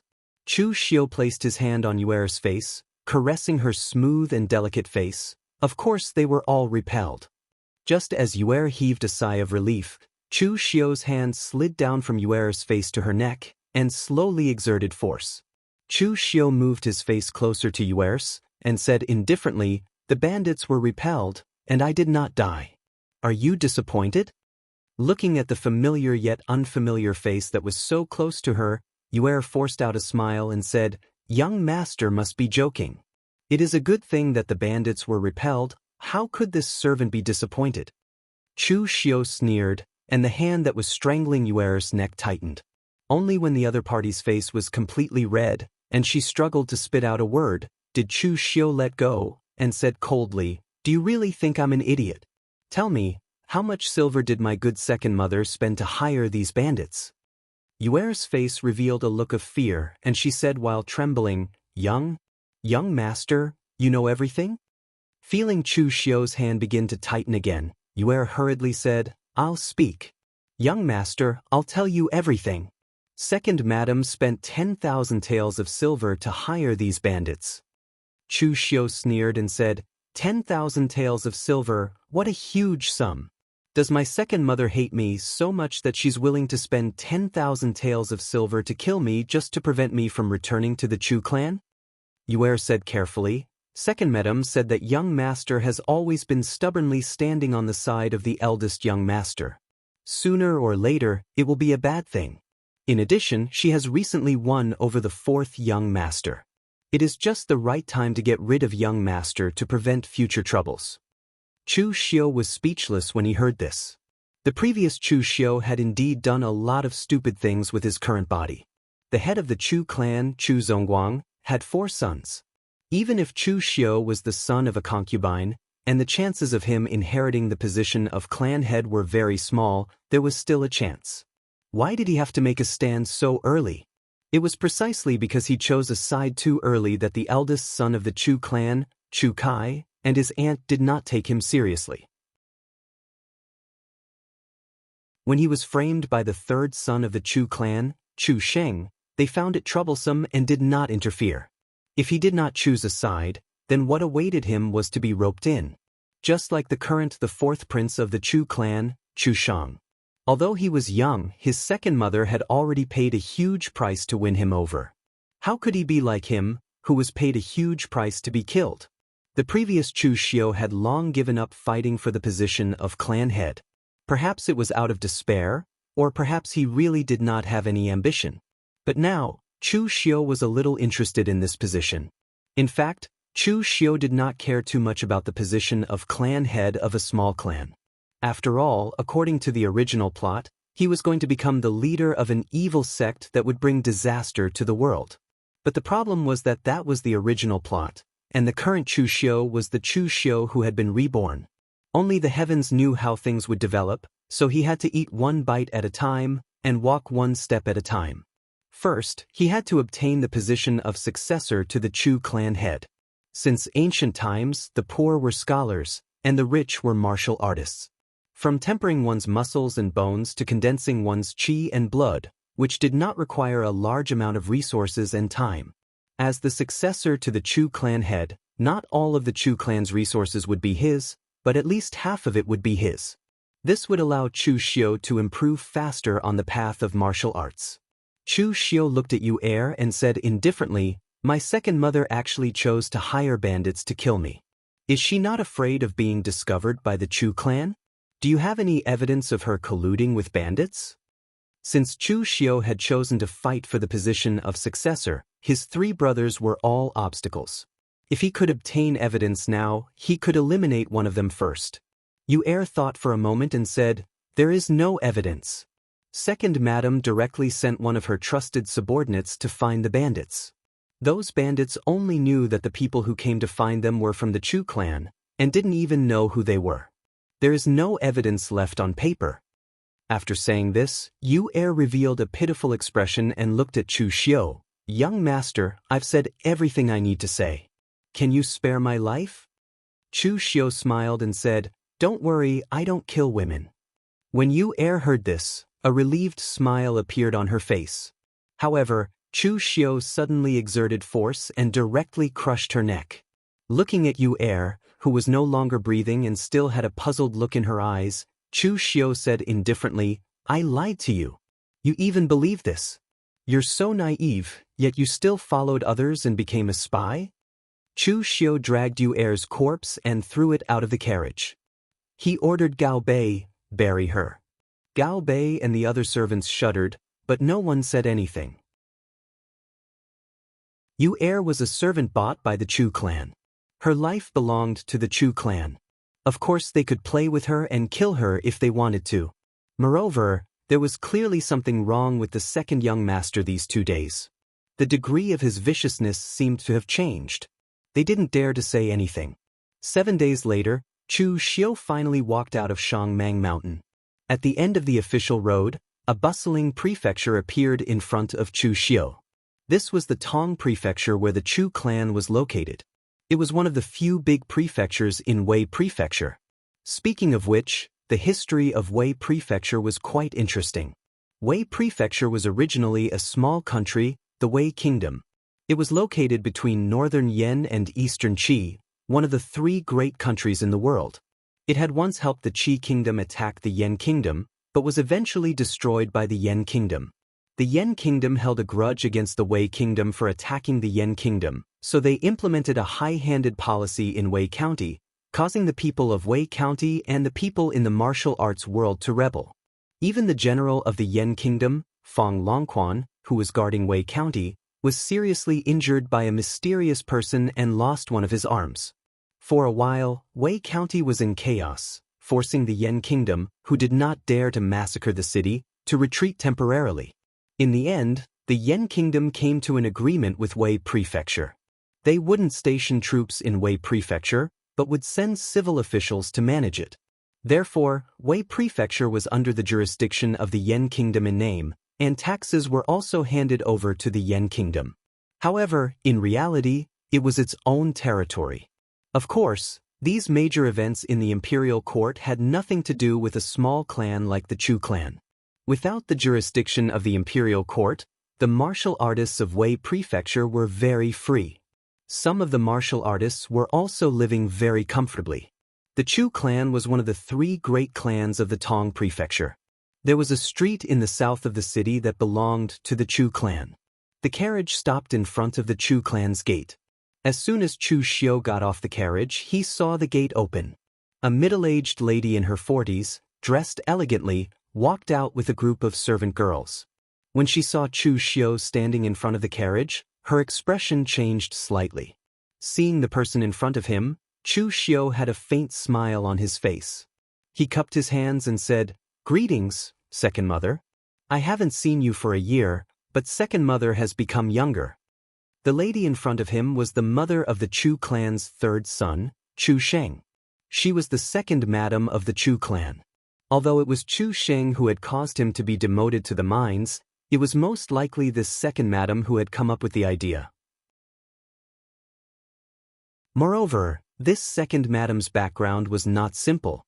She was the only daughter of the Tong Prefecture's mountain-splitting martial arts school's master, gold-splitting hand, Ding Kaishan. Ding Kaishan was the local tyrant of the Tong Prefecture.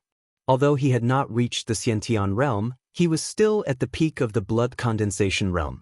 He was very popular in all aspects of the Tong Prefecture. 20 years ago, when the Chu clan had just moved to the Tong Prefecture, it was precisely because Chu Xiu's father, Chu Zongguang, had married Ding Kaishan's daughter that they were able to settle down in the Tong Prefecture so quickly. The second madam looked at the smiling Chu Xiu in front of her and couldn't help but frown. Everything had clearly been arranged, so how had Chu Xiu returned alive? Could it be that stupid girl Yu, or had messed things up? Had Chu Xiu not taken the small path to Ingot Town? The second madam looked around but didn't see Yu. She couldn't help but ask, "Where's your servant girl Yu?" Chu Xiu had a look of pity on his face as he shook his head. Yu's body was too weak, and she was accidentally played to death by me. I heard that second mother still has quite a few pretty maids. Why don't you give me another one? As he spoke, Chu Xiu's gaze swept unscrupulously towards the maids behind the second madam. Immediately, the faces of the maids changed. The second madam's expression immediately changed. Yu was dead? Then did he know that she had arranged for the bandits to kill Chu Xiu? Moreover, after not seeing him for more than a year, she felt that the Chu Xiu in front of her was a completely different person. A year ago, he wouldn't have dared to speak to her like this. With a cold snort, the second madam said indifferently, "Since you're back, then go in. Master and the others are all waiting for you." Chu Xiu raised his eyebrows. He had Gao Bei bring the others to rest first, while he followed the second madam into the Chu clan's meeting hall.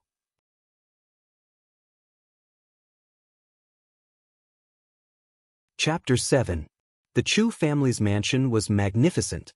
Although it could not be compared to the Shen family, which had been rooted in the Tongzhou prefecture for hundreds of years, the Chu family was still a big family in the Tongzhou prefecture. Chu Xiu followed the second madam to the Chu family's meeting hall. At this time, the hall was already full of people. At the head of the hall sat a tall, middle-aged man with a square face. He wore a brocade robe and had his eyes closed. This middle-aged man was Chu Xiu's father, the Chu family's patriarch, Chu Zongguang. Chu Zongguang's experience could be considered legendary. More than 20 years ago, he brought dozens of Chu family members to the Tongzhou prefecture and established a foothold in the Tongzhou prefecture from scratch. Now, the Chu family had become one of the three big families in the Tongzhou prefecture, even stronger than the Li family that had been rooted in the Tongzhou prefecture for hundreds of years. However, in Chu Xiu's memory, his father could be said to be extremely cold. He had not seen his father more than a few times since he was a child. Of course, Chu Zongguang was not only cold to him, but also to his other sons. The only one who was slightly better was the fourth prince of the Chu family, Chu Shang, who was also Chu Zongguang's youngest son. In the past, Chu Xiu did not think so much, but now that he had been reborn, Chu Xiu felt that his father was a bit strange. Chu Zongguang's strength was at the innate realm. He had already crossed the body tempering and blood condensation realms. He had reached the realm where the qi, blood, muscles, and bones in his body were completely integrated, without any impurities, like a newborn baby. Chu Zongguang was actually in his 50s, but he looked even younger than the second madam who was in her 40s. Warriors at the innate realm were considered to have reached a higher level in martial arts. In the outside world, they were not unknown people, but in the Tongzhou prefecture, they were real experts. However, in Chu Xiu's memories, his father had always been in closed-door training, to the point where he didn't even care about the internal affairs of the Chu family. He only expressed his opinions on some major matters. If it wasn't for the fact that he was the strongest in the Chu family's authority would have fallen. In fact, it was not a big deal that they liked to go into closed-door training. After all, the Chu family was considered a martial arts family. Even though they were the smallest in the martial arts world, strength was everything. Rather than wasting effort to curry favor, it was better to use strength to suppress others. But the problem was that Chu Zongguang had cultivated so hard for more than 20 years, but his strength did not seem to have changed much. It was simply a waste of time. Without talent and comprehension, no matter how hard he cultivated, he would not become a master. Below Chu Zongguang were 5 old men. Looking at their appearances, even the youngest was over 60 years old. These old men were all elders of the Chu clan and were also Chu Zongguang's elders. They all held some power in the Chu clan. There were also some people standing beside these elders. These were the stewards of the Chu clan. Some were even the descendants of these elders. They also held a portion of the Chu clan's authority. In addition to these elders and stewards, sitting on both sides were Chu Zongguang's wives and Chu Xiu's brothers. It was said that the Chu family's first wife came from a large family. Before Chu Zongguang had come to the Tong prefecture, she had been married to Chu Zongguang. The Chu family's eldest brother, Chu Kai, had a tall figure. He always had a trace of arrogance on his face. He was the strongest of the 4 Chu family brothers, having already reached blood condensation. As for the Chu family's third brother, Chu Sheng, he was a bit skinny. He always had a warm smile on his face. But when he looked at Chu Xiu, his gaze contained a trace of ruthlessness. Obviously, he had not expected Chu Xiu to return alive. The Chu family's third wife was a graceful woman in her 30s. She was the one Chu Zongguang loved the most. The Chu family's 4th prince, Chu Shang, was only 16 this year. He was handsome, and it was said that he looked very similar to Chu Zongguang when he was young. So he was also the one Chu Zongguang loved the most. The Chu family had 4 sons, but they only had 3 wives. Chu Xiu's mother was only a concubine. Of course, she couldn't be considered a proper wife. Chu Xiu walked in and bowed to everyone in the meeting hall. "Greetings, father, great-granduncle, 3rd granduncle, 7th granduncle, 8th granduncle, 9th granduncle, 1st mother, 2nd mother, 3rd mother."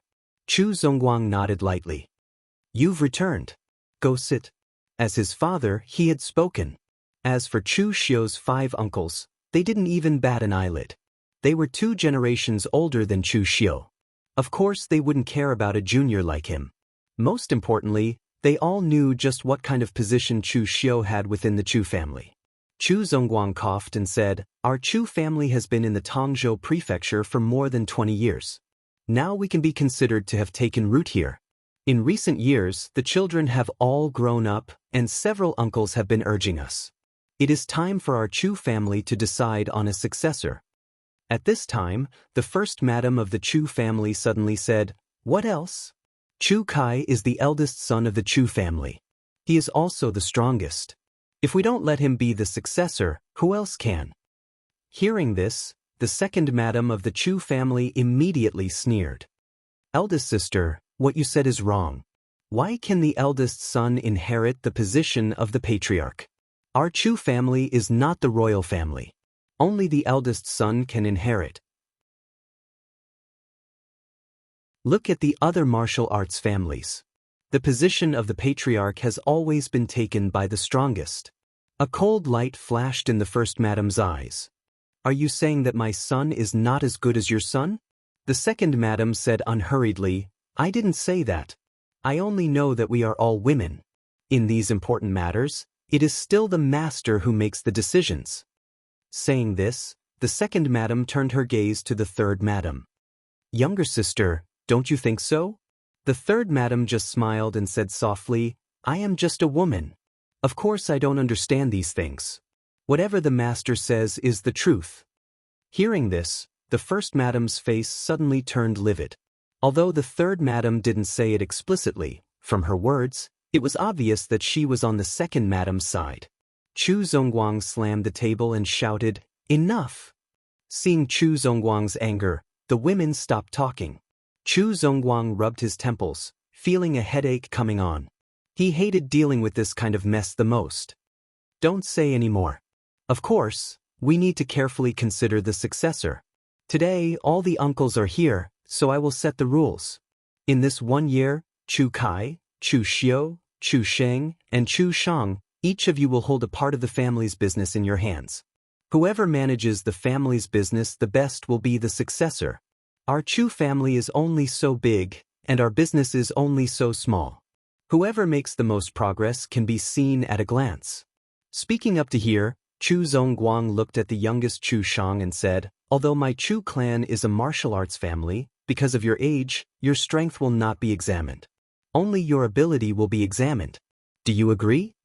As soon as these words came out, the first madam and the eldest Chu family Chu Kai's expression immediately became gloomy. Chu Zongguang was obviously siding with the youngest Chu Shang. With one sentence, he had taken away Chu Kai's greatest advantage. The second madam smiled and said, "Of course I agree with the master's words." The third madam also followed up, "This servant naturally also agrees." Only the first madam's face was ashen. She coldly snorted and said, "I disagree. Our Chu family is a martial arts family, yet we don't test strength when choosing the successor. This is simply a joke." Chu Xiu narrowed his eyes as he looked at the people present. Through this conversation, he had more or less grasped the personalities of the people present. The elders of the Chu family were just decorations. They had their own little schemes, but they didn't dare to disobey Chu Zongguang's will. His eldest brother and the first madam were of the same character. They were very arrogant and didn't put anyone in their eyes. It was said that the first madam came from a great family.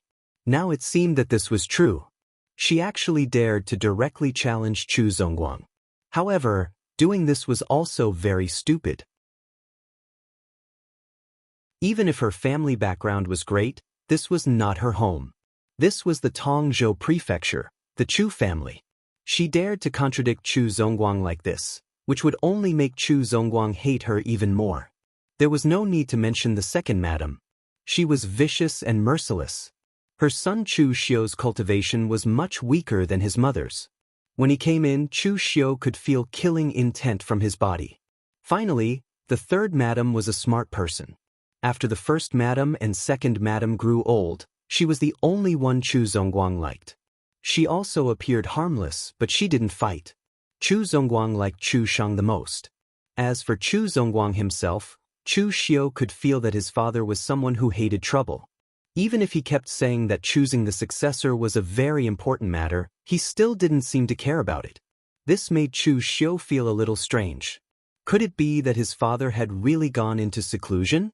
How could he be so perfunctory about such an important matter? At this moment, the Chu family's first madam suddenly said, "Chu Xiu, although you are a bastard, you are still the successor to our Chu family. What do you think about the matter master spoke of?" Only now did everyone seem to notice Chu Xiu. The second madam immediately frowned. She was afraid that this would happen. Although she had won over the third madam and Chu Shang, that idiot Chu Xiu had always been standing on the side of the first madam and Chu Kai. The first madam was also aware of this. She proudly raised her eyebrows at the second madam. It was 2 against 2. If Chu Zongguang brazenly sided with Chu Shang, it would be a little unreasonable. But who would have thought that Chu Xiu would actually smile at this moment? He cupped his hands at Chu Zongguang and said, "How could this child dare to disagree with Lord Father's decision? Of course, this child will do whatever Lord Father says." As soon as these words left his mouth, everyone present was stunned. The first madam and Chu Kai looked at Chu Xiu in disbelief, especially Chu Kai. He clearly remembered that this brat used to follow behind him like a follower. Now, he actually dared to oppose him? The second madam furrowed her brows. She couldn't guess what Chu Xiu was thinking. She was now sure that Chu Xiu should know about her plot to kill him. But even if he knew about it, he still stood on her side. What was Chu Xiu trying to do? In fact, Chu Xiu's intention was very simple. He also wanted to fight for the position of patriarch. If he stood on the first madam's side, then what was the point of fighting? In the past, Chu Xiu didn't want to fight, but now Chu Xiu didn't want to fight for the position of patriarch. The Chu family's assets couldn't be taken advantage of by his useless brothers, right? At this moment, even Chu Zongguang looked at Chu Xiu in surprise. He felt that this son of his, whom he had always neglected, seemed to be a little different from a year ago. Did the Nanshan mining area train people like this?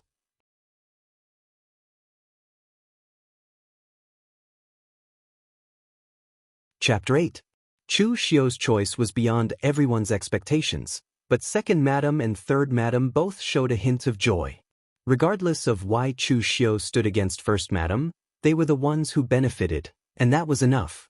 Chu Kai turned to Chu Xiu beside him and said in a low voice, "Chu Xiu, do you know what you're saying? I'll give you another chance. Do you dare say it again?" From the moment Chu Xiu came in until now, Chu Kai had never looked Chu Xiu in the eye. The only time he looked Chu Xiu in the eye was because Chu Xiu stood against him. His attitude was the same as when he faced Chu Xiu in the past, condescending. Chu Xiu glanced at him and said loudly, "Big brother, what do you mean? Is it wrong for me to listen to Lord Father's words? Big brother, you're not the patriarch yet, how can you control so much? When you really become the patriarch of the Chu family, won't you drive us little brothers out of the Chu family to beg for food?" Chu Kai stood up in anger, but Chu Zongguang's expression suddenly sank, coldly snorting. "Sit down. Look at what you've become. Do you still have the dignity of a big brother? Don't forget, I'm not dead yet. Right now, the Chu family is not choosing a patriarch, but a successor." Although Chu Zongguang was too lazy to care about the Chu family's affairs and wholeheartedly devoted himself to seclusion, he also had a bottom line. Chu Kai had overstepped his boundaries, he certainly couldn't sit idly by. Chu Kai sat down resentfully, and first madam of the Chu family also had an ashen face, not saying a word. Chu Zongguang coughed and said, "All right, this matter is settled, no one is allowed to argue anymore." But at this time, Chu Xiu suddenly stood up and said, "Father, this child still has something to say." Chu Zongguang frowned. "What else do you want?" Chu Xiu said lightly, "Big brother and the others all control part of the family business, but what do I have? Since Lord Father has set the rules for the successor, we can't favor one and discriminate against the other, right?" As soon as these words came out, apart from Chu Zongguang, everyone's complexion changed. Chu Xiu's meaning was very clear. He wanted a part of the family business, and he also wanted to fight for the position of the family's successor. At this moment, the second madam finally understood why Chu Xiu was on their side. To be precise, Chu Xiu should be on her side. Chu Kai stared at Chu Xiu with a sneer on his face. This piece of trash wants to fight for the position of the successor of the patriarch? The threat that Chu Xiu posed to him was even less than that of the fourth prince Chu Shang, who was still in his teens. At this time, a middle-aged man standing at the back suddenly said in a slightly sarcastic tone, "Second young master, don't you have the Nanshan mining area in your hands? What business do you still want?" This person was the Chu family's chief steward, surnamed Lu. He was the first madam's elder brother. In the Chu family, the steward and the steward were two different positions. The steward was mainly responsible for some of the Chu family's businesses and properties, while the steward was only responsible for managing some of the Chu family's internal affairs. Several stewards were relatives of the first madam, so even if they didn't know martial arts, they could still hold the position. As soon as Steward Lu spoke, everyone looked at him. Everyone knew that Steward Lu was targeting Chu Xiu. Who told Chu Xiu to oppose the first madam? Although the Nanshan mining area was also a business of the Chu family, the mining area was only so big. No matter how capable a person was, it was impossible to find another one. Guarding the Nanshan mining area was basically no different from giving up on the position of the family's successor. At this time, Chu Xiu stood up and suddenly said to Steward Lu, "Steward Lu, come here, I have something to tell you." Steward Lu was taken aback, but he still walked over and muttered, "If there's anything second young master wants to say, just say it." Are you afraid that I won't be able to hear you from afar? However, just as he reached Chu Xiu's side, Chu Xiu suddenly attacked without any warning. He punched Steward Lu's abdomen, and the powerful force immediately caused Steward Lu to spit out a mouthful of blood. He clutched his stomach and fell to the ground. This wasn't the end. Chu Xiu expressionlessly kicked Steward Lu again and again. In an instant, Steward Lu's head was covered in blood, and he let out a miserable howl. This was a family meeting. No one expected that Chu Xiu would suddenly attack. By the time everyone reacted, Steward Lu was already on the verge of death from Chu Xiu's trampling. He could only exhale but not inhale. Second Madam and the others looked at Chu Xiu's expressionless appearance and couldn't help but shiver. It wasn't just because of Chu Xiu's ruthlessness, but because the current Chu Xiu was like a completely different person, making them feel extremely uncomfortable. Bang!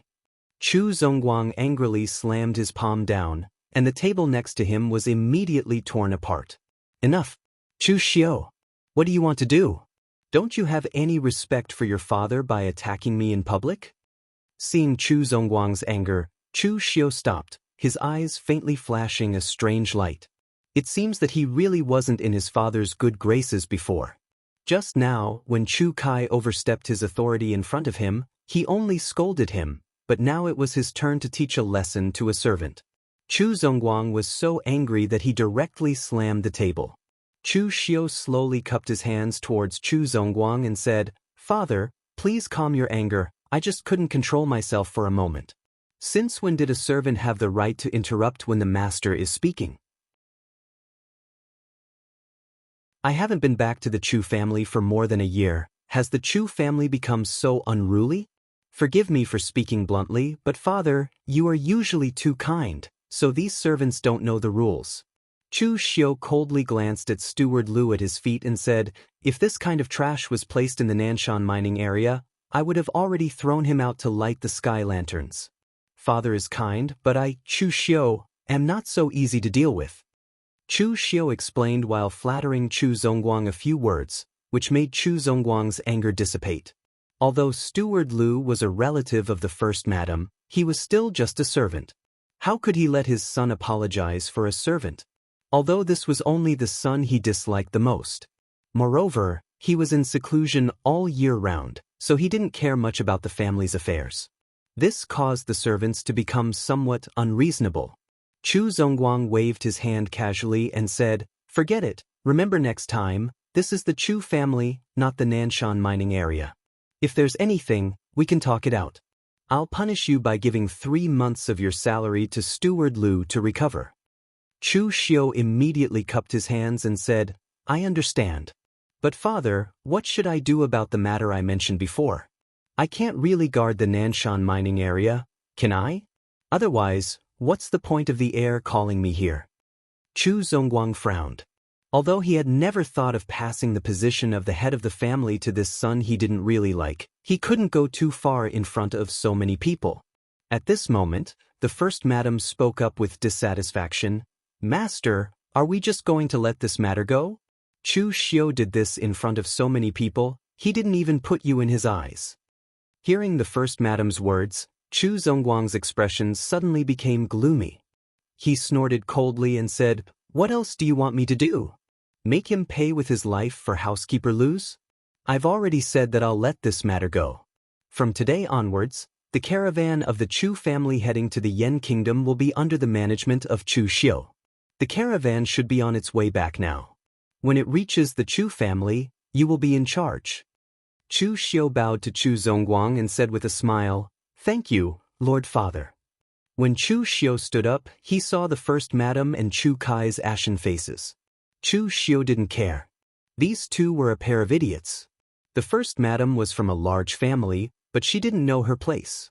This was the Tongzhou prefecture, the Chu family, not her previous family. Going against Chu Zongguang would only make Chu Zongguang hate her more and more. There was also that Chu Kai. He was older than Chu Xiu by 7 or 8 years. Even with such a huge advantage, he had not been able to become the heir to the patriarch position. Now, he had to compete with his younger brothers again. He was simply trash. Chu Zongguang waved his hand and said, "All right, the matter has been settled. You can all go." With Chu Zongguang's departure, the others also left the meeting hall. But before they left, they all looked at Chu Xiu with strange eyes. This was especially true for the second madam and her son. Before, their biggest enemies were the first madam and Chu Xiu. They didn't expect Chu Xiu to change so much in a year. He even had such great ambitions. After leaving the meeting hall, the second madam and Chu Xing returned to their room. Chu Shang couldn't help but ask, "Mother, didn't you arrange for people to get rid of Chu Xiu? How did he come back alive?" The second madam's face was gloomy. "I miscalculated. Who would have thought that after staying in the Nanshan mining area for a year, Chu Xiu would change so much? If I had known earlier, I would have persuaded the master to demote him to another place. The Nanshan mining area is filled with criminals and murderers. Although the environment is harsh, it is enough to train people." After staying there for a year, Chu Xiu seems to have changed into a different person. But Xing, you don't have to worry. Just look at Chu Xiu's performance today. He dared to make a move in front of the master. He is simply arrogant and crazy to the extreme. He was not liked by the master in the first place, and now it is even more so. The Chu family will not choose a madman to be the successor. So you don't have to worry. Among your brothers, Chu Kai has great ambition but little talent. He is arrogant. Chu Xiu acts like a madman and is not liked by the master. That Chu Shang is only a teenager. He is too young. Although the master likes him the most, he is not a threat to you. As long as you become the successor, do you still have to worry about not being able to suppress him?" Chu Xing nodded his head as a cold light flashed across his eyes. In his opinion, he was the only one in the Chu family who was worthy of being the future patriarch. Besides being born a few years earlier than him, how was Chu Kai stronger than him? "That's right, mother, father gave a caravan to Chu Xiu today. If I remember correctly, the stewards of that caravan are your people, right? Find an opportunity to trip Chu Xiu up." The second madam's face showed a trace of coldness. "Rest assured, mother spent a lot of money to win over the stewards of that caravan. Even if Chu Xiu gets the caravan, I guarantee that he will not be able to command them."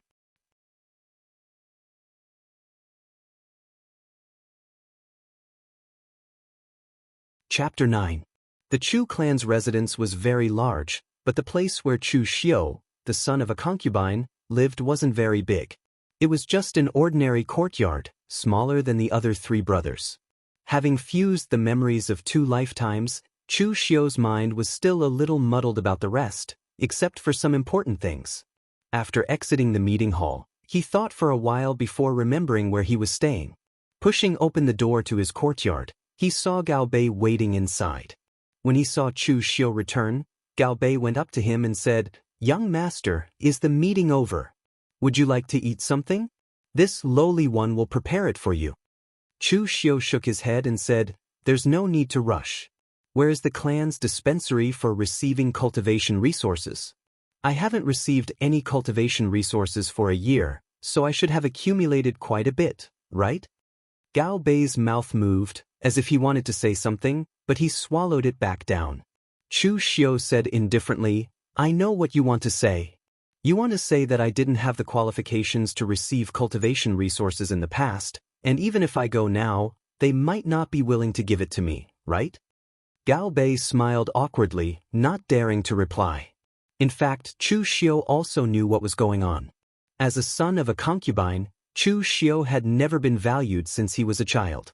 When it was time for him to cultivate, there were no elders to guide him.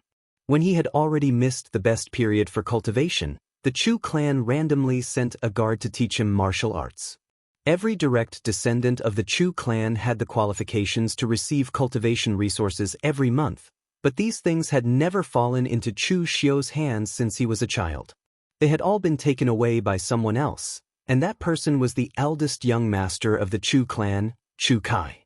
Even Chu Xiu didn't dare to complain to Chu Zongguang about this, so the people in the dispensary were even less likely to say anything. As such, they tacitly agreed to give Chu Xiu's share of cultivation resources to Chu Kai. As a result, Chu Kai's current strength was a level higher than that of Chu Xiu and the others. This was due to the contributions of Chu Xiu from the past. Chu Xiu looked straight at Gao Bei and said, "Remember, those are the rules of the past. Now, some rules need to be changed." Gao Bei got goosebumps from Chu Xiu's stare, but he quickly nodded. "Lead the way." The pharmacy of the Chu family was very lively. There was a separate area for the pharmacy. Although the pharmacy was called a pharmacy, it produced two types of medicine. One was Jinchuang medicine, which was sold to Jianghu people. After it was made by the pharmacy, it would be sold in the Chu family's shop in Tongzhou Prefecture. There was also the qi replenishing powder, blood coagulation pill, and other elixirs that could assist martial artists in their cultivation. The ingredients for these elixirs were very precious, and some of them didn't even exist in Tongzhou Prefecture. They had to buy them from outside through caravans. The failure rate was also very high, so these elixirs were basically not sold. They were only used by the Chu family's internal members. At this time, Gao Bei brought Chu Xiu into the pharmacy. Some of the servants and stewards of the pharmacy looked at Chu Xiu with a strange look in their eyes. After all, they had never seen this second young master in this place. What was he doing in the pharmacy today? Chu Xiu pushed open the door of a room. Inside sat a steward in his 40s, dressed in brocade. There were several stewards in the pharmacy. The one in front of him was only responsible for distributing cultivation resources to the Chu family's disciples, and was not the chief steward. When he saw someone suddenly push open the door and come in, he subconsciously sat up straight. However, when he saw that the person was Chu Xiu, he immediately leaned back in his chair and asked casually, "So it's the second young master. May I know why the second young master has come to my pharmacy?" At this time, Gao Bei, who was behind Chu Xiu, said with a smile, "Steward Zhou, it's like this. The second young master has come to collect his cultivation resources for this year." Steward Zhou was stunned for a moment, then he sneered and said, "Is the second young master making fun of me? Your cultivation resources have always been the eldest young master's. Why do you need to ask me for it?" Chu Xiu said indifferently, "Then why do you want to give my cultivation resources to the eldest young master? Do you think it's my order or father's order?" Steward Zhou was stunned. Was there a need for anyone to say something like this? When the eldest young master took your cultivation resources, you didn't even dare to let out a fart. Of course they wouldn't say anything. Now that Chu Xiu actually came to question him, Steward Zhou felt that Chu Xiu was here to cause trouble. However, he didn't care about this second young master, who had never been valued in the family. Steward Zhou directly snorted and said, "If the second young master is unhappy that the eldest young master took your cultivation resources, you can directly ask the eldest young master for them. I'm afraid you're thinking too much if you want to vent your anger on me." A trace of danger appeared in Chu Xiu's eyes. However, at this moment, a person suddenly ran in and slapped Steward Zhou to the ground. The person scolded, "How dare you? How dare you speak to the second young master like this? Do you have any respect for your seniors?" Steward Zhou covered his face and looked at the person in front of him in disbelief. "Head steward, why did you—" "Shut up. You have no right to speak here." The pharmacy's head steward immediately shouted sternly and interrupted him. The pharmacy's head steward was slightly plump. When he turned to face Chu Xiu, his fiendish expression immediately changed to one of incomparable warmth. "My subordinates are insensible, please forgive them, second young master. The pharmacy has stored all your cultivation resources for you. Not a single portion will be missing. Also, the pill refiners have recently refined a batch of blood coagulation pills of excellent quality. I've also given you a bottle. I'll pack it up for you now." As he spoke, the pharmacy's head steward immediately ordered his men to pack up the items and handed them over to Chu Xiu respectfully. He then personally sent them out. Turning around and closing the door, the head steward looked at Steward Zhou, who was still covering his face in a daze. He sighed and said, "I slapped you just now for your own good. If I hadn't slapped you, you would have been in deep trouble today." There were so many stewards in the pharmacy and Steward Zhou was his trusted aide. That was why Steward Zhou couldn't believe that the head steward had slapped him without a second word. Of course, Steward Zhou didn't dare to complain. He only asked curiously, "Head steward, why were you so polite to that second young master?" Actually, Steward Zhou wanted to tell him to lower his head. Just now, the head steward's attitude could be considered as servile. The head steward shook his head and said, "Remember, in the future, be more polite to the second young master. You must be even more polite than the other 3 young masters. This second young master is no longer the second young master of the past." As he spoke, the head steward told him about what had happened in the Chu family's conference hall. The head steward was in charge of the pharmacy and could be considered as one of the Chu family's stewards. He had been standing in the conference hall and had witnessed the entire process. Previously, Chu Xiu had acted so crazily that he had almost beaten Steward Lu to death in front of everyone. That attitude made him feel a chill run down his spine. As for Steward Zhou, his body trembled even more after he heard the story. There was a difference in status between a steward and a steward. He belonged to the lowest rank, while Steward Lu, as the head steward of the Chu family, was the highest rank. Steward Zhou had to bow his head in respect when he saw Steward Lu. In the end, even Steward Lu was almost crippled by this second young master. Steward Zhou actually dared to be so rude to him. Steward Zhou felt that he was simply courting death. Steward Zhou hurriedly wept tears of gratitude to the head steward. "If it wasn't for you, this lowly one would have been in deep trouble." The head steward sighed and said, "Remember, even though we are all stewards of the Chu family, we are still servants. If we forget our identities, the consequences will be very serious."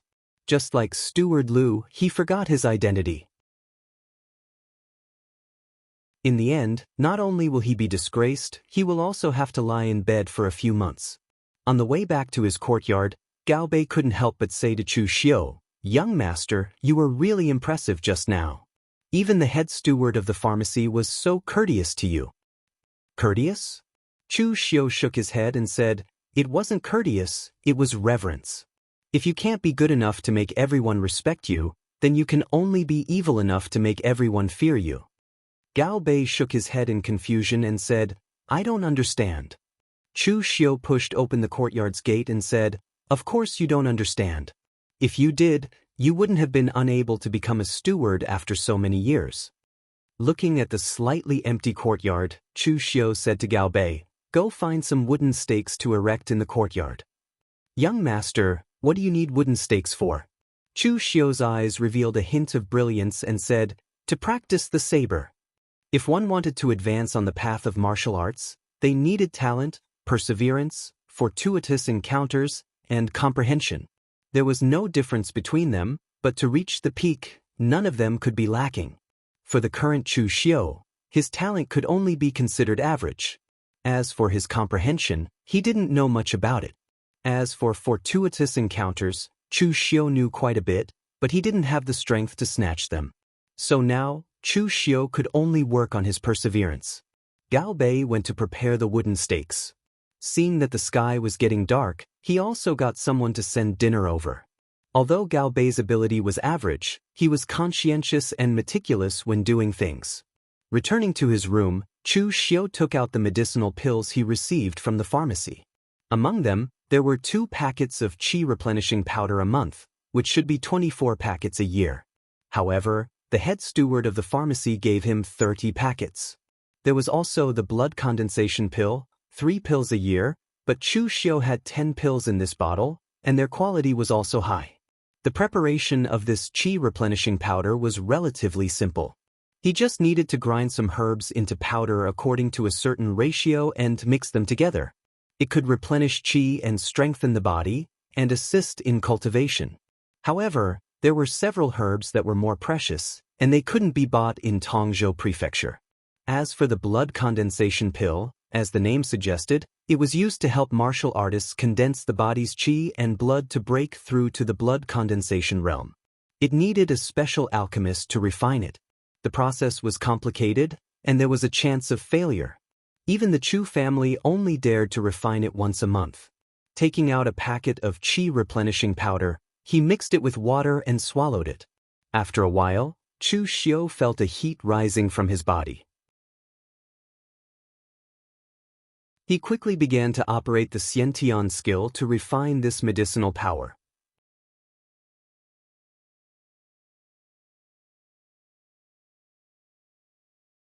Chapter 10. The cultivation methods of Taoism emphasized the most on the foundation. Although the Xiantian skill, a secret manual of Chuanzhen sect, did not have any moves in actual combat, it could make Chu Xiu's foundation extremely solid, and even make up for his poor foundation when he was young. The extraordinary meridians flowed by themselves, and the 8 meridians were all opened. A trace of true qi from the Xiantian skill wandered in Chu Xiu's meridians. High-grade true qi was indeed different. Chu Xiu could clearly feel the true qi wandering in his body and strengthening it. But Chu Xiu didn't feel anything when he practiced the vast sea cultivation method of the Chu family before. He could only feel a faint heat flow with his true qi, which was very vague. After practicing for a whole night, Chu Xiu directly sat cross-legged on the bed and fell asleep. When he woke up the next day, he didn't feel the slightest discomfort. Taoist martial arts are just and gentle. The more I practice, the more energy I will have. This is far better than other martial arts. Chu Xiu pushed the door open. There were more than 10 thick wooden stakes erected in the yard. Last night, Gao Bei had already brought some people to get these things. He picked up his dagger and flicked it. The dagger, which was emitting a sharp qi, suddenly issued a light sound. Martial arts had different levels. Naturally, weapons also had different levels. In Jianghu, weapons were roughly divided into 9 levels, just like martial arts. The first 3 were ordinary weapons, the middle 3 were precious weapons, and the last 3 were divine weapons. Above the divine weapons, there were the legendary peerless divine weapons. Ordinary weapons in the hands of ordinary martial artists were ordinary weapons made by ordinary blacksmiths. Only those weapons made by master blacksmiths or swordsmiths with a certain reputation in Jianghu were precious weapons with their own names. The dagger in Chu Xiu's hand was made from refined or produced in the Nanshan mining area of the Chu family. Its grade should be around the 2nd level. Among ordinary weapons, it could be regarded as a relatively sharp one. Hiding the dagger in his sleeve, Chu Xiu didn't use his true qi. He practiced the Azure Dragon in the sleeve 1 slash at a time. No matter how simple or ordinary a move was, if you persisted in practicing it 100 times, 1,000 times, 10,000 times, or even 100,000 times, it would become extraordinary, not to mention the Azure Dragon in the sleeve, which was not a simple martial art. While practicing, Chu Xiu was also visualizing the scene of the Azure Dragon going out to sea in his mind. His current dagger only had the shape of a dagger, but not the intent of a dagger. When Chu Xiu could cut out the dagger intent, his Azure Dragon in the sleeve would be really entered. Chu Xiu spent the whole day practicing the knife. He didn't know how many times he had chopped. Anyway, as long as his arm couldn't stand it anymore, he would start to practice the Xiantian skill to nourish his qi, and then practice again.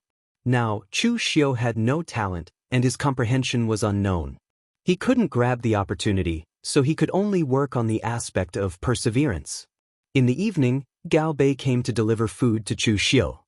He hesitated for a moment and said, "Young master, I heard a news. Didn't the head of the family hand over the caravan to the Yen kingdom to you? But the stewards and leaders of the caravan are the people of the 2nd madam. They said that when the caravan comes back, they will give you a show of strength." Chu Xiu raised his eyebrows and said, "They spread this matter so blatantly?" Gao Bei said, "It's not blatant. The news was spread by a maid of the 2nd madam, and that maid is also the concubine of the 3rd young master." A sneer appeared on Chu Xiu's face. This mother and son really didn't put him in their eyes. Perhaps in their plan, even if he knew that the stewards and leaders of the caravan were their people, he couldn't do anything about it.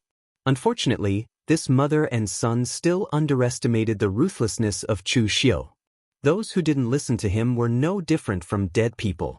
"Gao Bei, follow me out of the city tomorrow morning.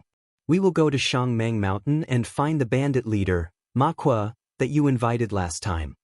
Chu Xiu said. Gao Bei heard this and immediately shivered. Go to that place again? The scene of those bandits killing people last time had left a lot of psychological trauma in Gao Bei. Chu Xiu glanced at him and said, "What are you afraid of? Bandits are also people and they won't eat people. Moreover, you have already been there last time. Why are you still so afraid now?" Gao Bei heard this and revealed a trace of a bitter smile. Bandits may not eat people, but they will kill people. The next morning, Gao Bei prepared the horses and set off with Chu Xiu to Shangmang Mountain. The Shangmang Mountain was actually not far from Tongzhou Prefecture. The last time Chu Xiu and the others walked for a few days, it was because there were too many people, and they had to drive a carriage, so they couldn't travel fast on the mountain roads. Now, only Chu Xiu and Gao Bei rode fast horses, and it only took them a little more than a day to arrive. The Chu clan didn't suspect anything because in the past, Chu Xiu also often went out to play. In the Chu clan, other than Chu Xiu, the eldest Chu clan Chu Kai and the third Chu clan Chu Sheng took care of the Tongzhou Prefecture's business, while the fourth prince Chu Shang stayed in the clan to practice martial arts and build a foundation. Only Chu Xiu had nothing to do. When he got bored of playing in the Tongzhou Prefecture, he would go out for a few days. In any case, as long as he didn't cause any trouble, the Chu clan couldn't be bothered to care about him. Gao Bei had been to Shangmang Mountain once, so his memory was pretty good. After turning left and right in the old forest, he soon found the stronghold of the bandit leader, Ma Kuo. It was a small stronghold completely made of wood and looked very simple. As soon as they arrived at the entrance of the stronghold, two small bandits jumped out with bows and arrows in their hands. They pointed at Chu Xiu and shouted, "Who are you?" Chu Xiu smiled and said, "Don't be nervous. I'm an old friend of your chief. I'm here to discuss business with him." At this moment, one of the lackeys finally recognized Chu Xiu and said with sudden realization, "I remember now. Aren't you that rich young master who was robbed and killed by third brother Lien last time? Wait a moment, I'll go report to the stronghold master." After a while, Ma Kuo came out with his men, but he didn't bring his heavy sword. Seeing Chu Xiu, Ma Kuo laughed and said, "Young man from the Chu clan, your Chu clan's oars are really good. The strongest weapon forged from them can reach the third transformation. What good business do you have this time?" Chu Xiu's eyes narrowed when he heard that. His previous guess was right. Ma Kuo should be one of the bandits. The quality of the Chu clan's oars was good, but even with the best oars from the Chu clan, they couldn't forge a weapon of the third transformation. A weapon of the second transformation was already the limit. A person who could forge a weapon of the third transformation with oars of this level could no longer be called a blacksmith. He should be called a blacksmith or a blacksmith. A bandit force with only a few dozen people actually had such a refiner. Just thinking about it made one feel strange. Chu Xiu bowed to Ma Kuo and said, "Chief Ma, I'm Chu Xiu. I do have a business to discuss with you, and it's a big one." Ma Kuo's expression turned serious as well. "Our camp is simple and crude. Young Master Chu, please come in and discuss." The last time Ma Kuo looked at Chu Xiu, there was a hint of mockery in his eyes. However, he could feel that this seemingly ordinary young man was not as simple as he seemed. How could someone who could injure third brother Lien, who was quite famous in the Shangmang Mountain, and still talk business with them without batting an eyelid? Therefore, when Ma Kuo heard that Chu Xiu wanted to discuss business with him, he immediately changed his attitude. Ma Kuo was not being modest when he said that his stronghold was simple. The small stronghold didn't even have a decent house. The so-called meeting hall was just a random building made of wood. Chu Xiu didn't mind. He just said to Ma Kuo, "Chief Ma, the business I want to discuss with you is a little big. Can you ask your men to leave for a while?" Ma Kuo said calmly, "There's no need for that. These are my brothers who have been through life and death with me. There's nothing to hide." Looking at Ma Kuo, Chu Xiu said in a low voice, "Actually, I want to discuss this with the person behind you. I hope you can introduce me to him." Ma Kuo's expression changed when he heard this, but he quickly laughed and said, "The person behind me?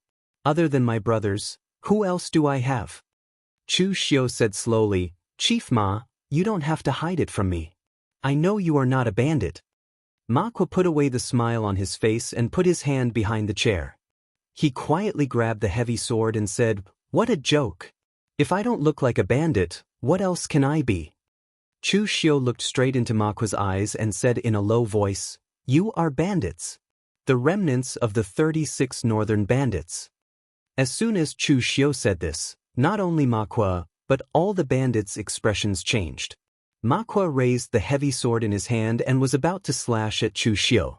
However, before he could slash with the heavy sword, Chu Xiu's knife was faster than him. A silver light flashed, and in the blink of an eye, it was already in front of Ma Kuo. An inch longer, an inch stronger, and an inch shorter, an inch more dangerous. At such a close distance, Ma Kuo couldn't even defend himself with his sword. He kicked the chair behind him and wanted to retreat, but Chu Xiu's knife was already on his neck. Feeling the cold blade on his neck, Ma Kuo didn't dare to move. The other bandits cursed and pulled out their weapons to point at Chu Xiu and Gao Bei. Gao Bei was so scared that he almost wet his pants. Chu Xiu said expressionlessly, "Chief Ma, calm down. I mean you no harm. If I wanted to use your identity, I could have just told the Northern Yan Imperial Court. Even if Wei County is not under the jurisdiction of the Northern Yan Imperial Court, a word from the Northern Yan Imperial Court will be enough to wipe out the local forces in Wei County. I will also be rewarded handsomely."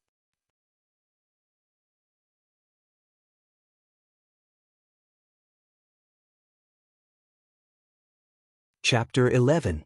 With a knife on his neck, Ma Kuo had no choice but to calm down. He waved his hand and asked the others to put down their weapons.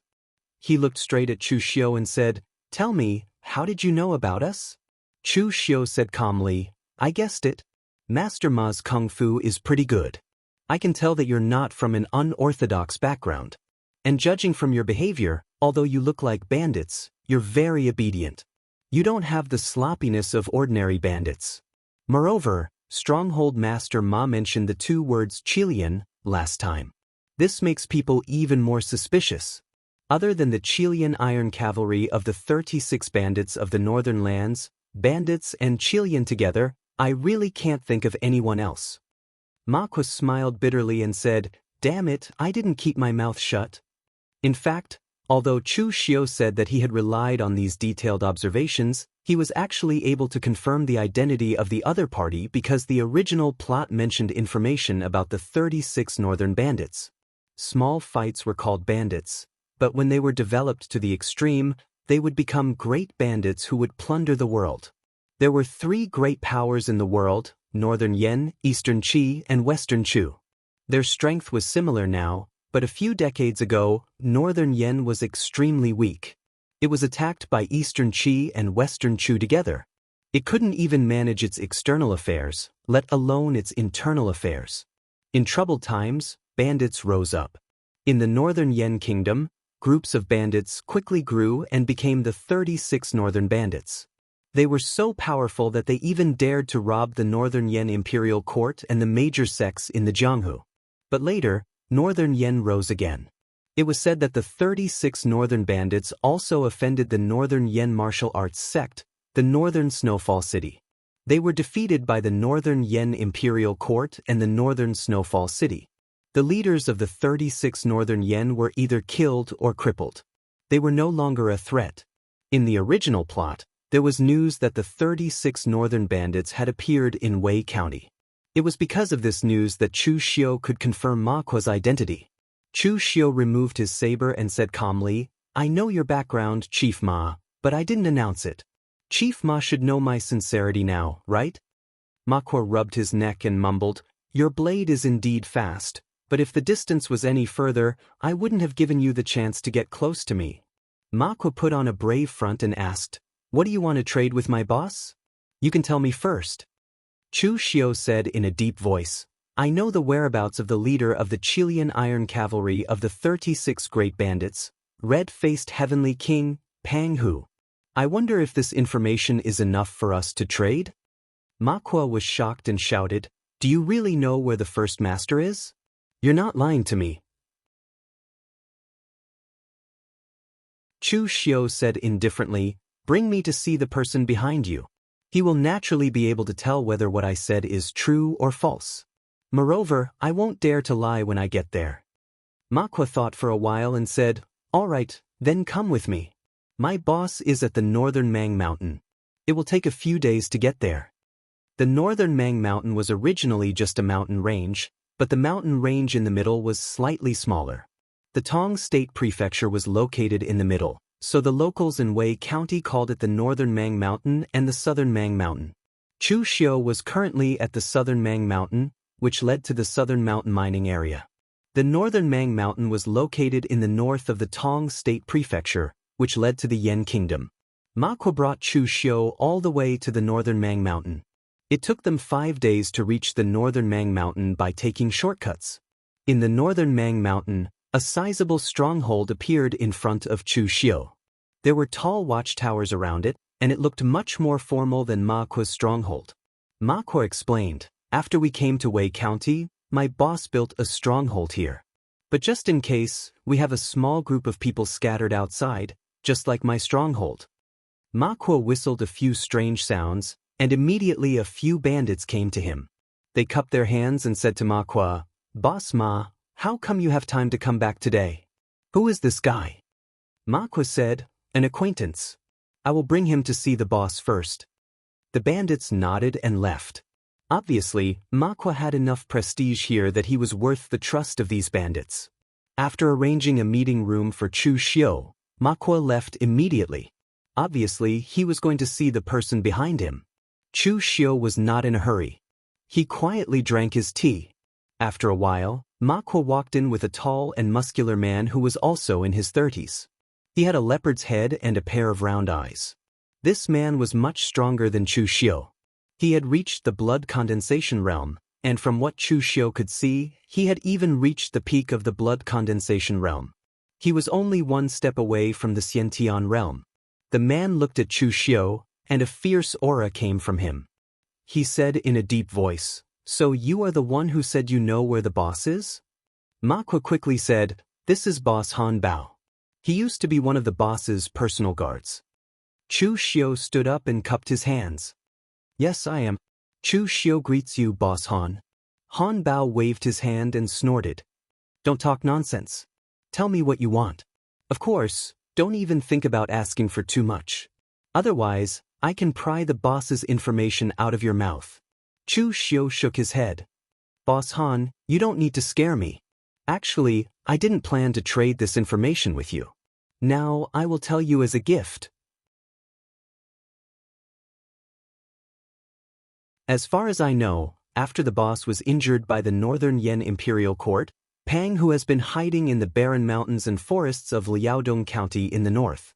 He is recovering his strength and wants to make a comeback. Chu Xiu did not lie to them.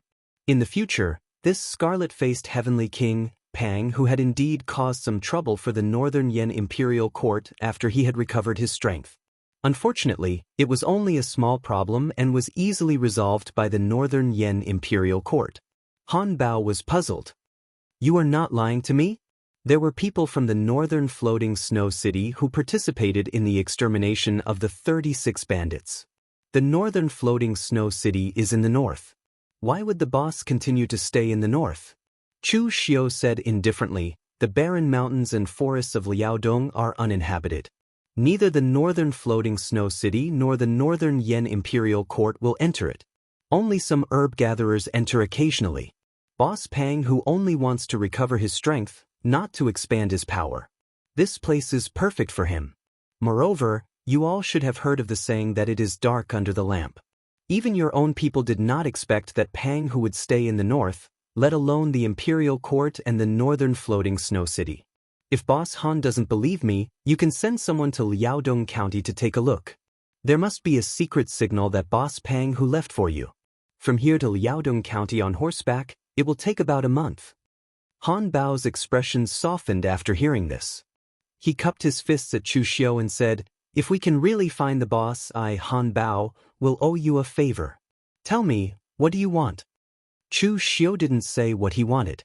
He asked instead, "After we find Boss Pang who, what are you going to do?" Han Bao said matter-of-factly, Of course I'm going to bring the people from the stronghold to seek refuge with the boss. Chu Xiu shook his head and said, "That's not right. Boss Han, the head Pang who is currently recuperating. There's no point in seeking refuge with him. Instead, your actions will increase the risk of exposing the head Pang who. So I can guarantee that after the people you send meet the head Pang who will definitely let you stay in Wei Prefecture for the time being and listen to his orders.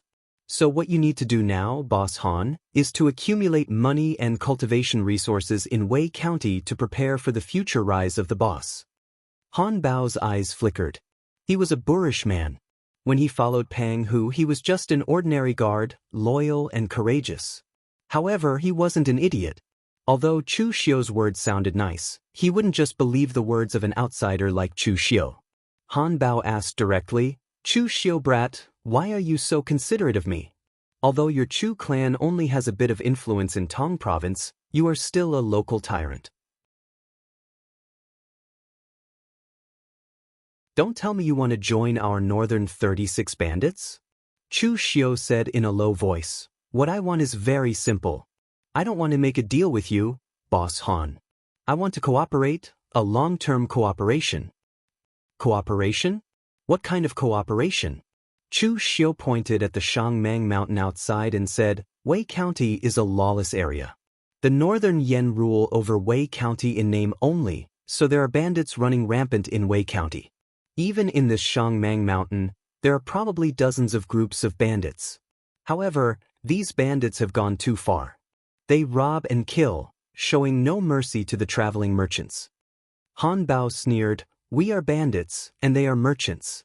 Why should we show mercy to them?" Chu Xiu shook his head and said, "But it is precisely because of this that the merchants are afraid of the bandits that they don't take the small paths in Shangmang Mountain. Instead, they take the main road. Although it is time-consuming, it is safe. Or they arrange for a large number of guards to accompany them so that the bandits can't make a move. As more and more of these situations occur, the business of bandits in Shangmang Mountain will decrease." Han Bao frowned. Even the northern 36 bandits of such a large scale had people specially assigned to come up with plans and strategies. He really hadn't considered these things before. Han Bao couldn't help but ask, "Then what should we do?" Chu Xiu said in a low voice, "Nothing can be accomplished without rules. If there are no rules, then we will make them. The traveling merchants can enter and leave Shangmang Mountain as they wish, but they have to pay a portion of the money. After Boss Han receives the money, you can take the initiative to escort the merchants out of Shangmang Mountain. Anyone who has any designs on the merchants will be enemies with Boss Han. When the rules are set and Boss Han's reputation spreads, the traveling merchants will take the initiative to pay you." Han Bao thought for a while and said, "Then wouldn't I be enemies with all the bandits in Shangmang Mountain?" Chu Xiu said indifferently, "It is enough for the entire Shangmang Mountain to have one voice. Boss Han, don't you have the confidence to deal with those mobs?" Han Bao laughed sinisterly and said, "Of course I do. If it weren't for my injuries, I would have dealt with that bunch of trash long ago." Chu Xiu looked at Han Bao in surprise. It seemed like this person's peak strength was at the innate realm. He had misjudged him.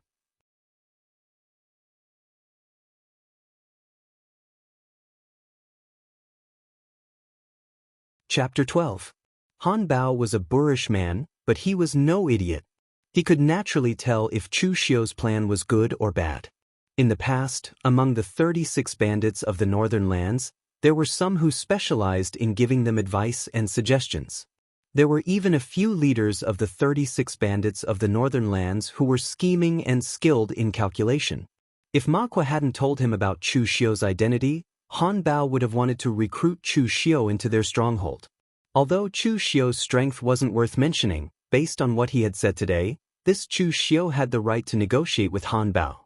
"By the way, Chu Xiu kid, you gave me such an idea. I still don't know what you want." Chu Xiu said in a low voice, "It's simple.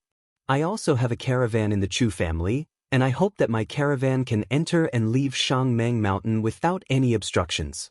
Also, since I'm cooperating with you, I hope that when I need you to help me kill someone, Boss Han, I hope that you can help me." A faint smile appeared on Han Bao's slightly ferocious face as he said, The first condition is not a problem. Although we, the 36 bandits of the northern region, are bandits by nature, we also pay attention to Jianghu morality. Since you have given me such a good idea, I will naturally agree to your conditions. But for the second condition, are you planning to use me, Han Bao, as your hired thug? Just this piece of information is not enough. Chu Xiu said calmly, only cooperation can be achieved through reciprocity. Of course, I can give you more than this, Boss Han. My Chu family is the local tyrant of Tongzhou Prefecture, and we also have an in business in Tongzhou Prefecture. Most of the caravans coming and going from Tongzhou Prefecture have to stay in our inn. I can find out all their information, including the route they are going to take, the things they are carrying, and so on. Han Bao's eyes lit up. If he had this information, his stronghold would not be left empty-handed. Right at that moment, Chu Xiu suddenly said, "Oh right, in a few days, I'll send you news about the Chu clan's caravan. You'll be able to rob and kill them. Consider it my gift to Boss Han." Han Bao frowned. "You want me to rob your Chu clan's caravan? What does that mean?" A cold light flashed in Chu Xiu's eyes. "That's the caravan of the Chu clan, not my caravan." Han Bao and Ma Kuo looked at each other and felt a chill run down their spines. In terms of viciousness, these bandits couldn't compare to these so-called aristocratic family disciples.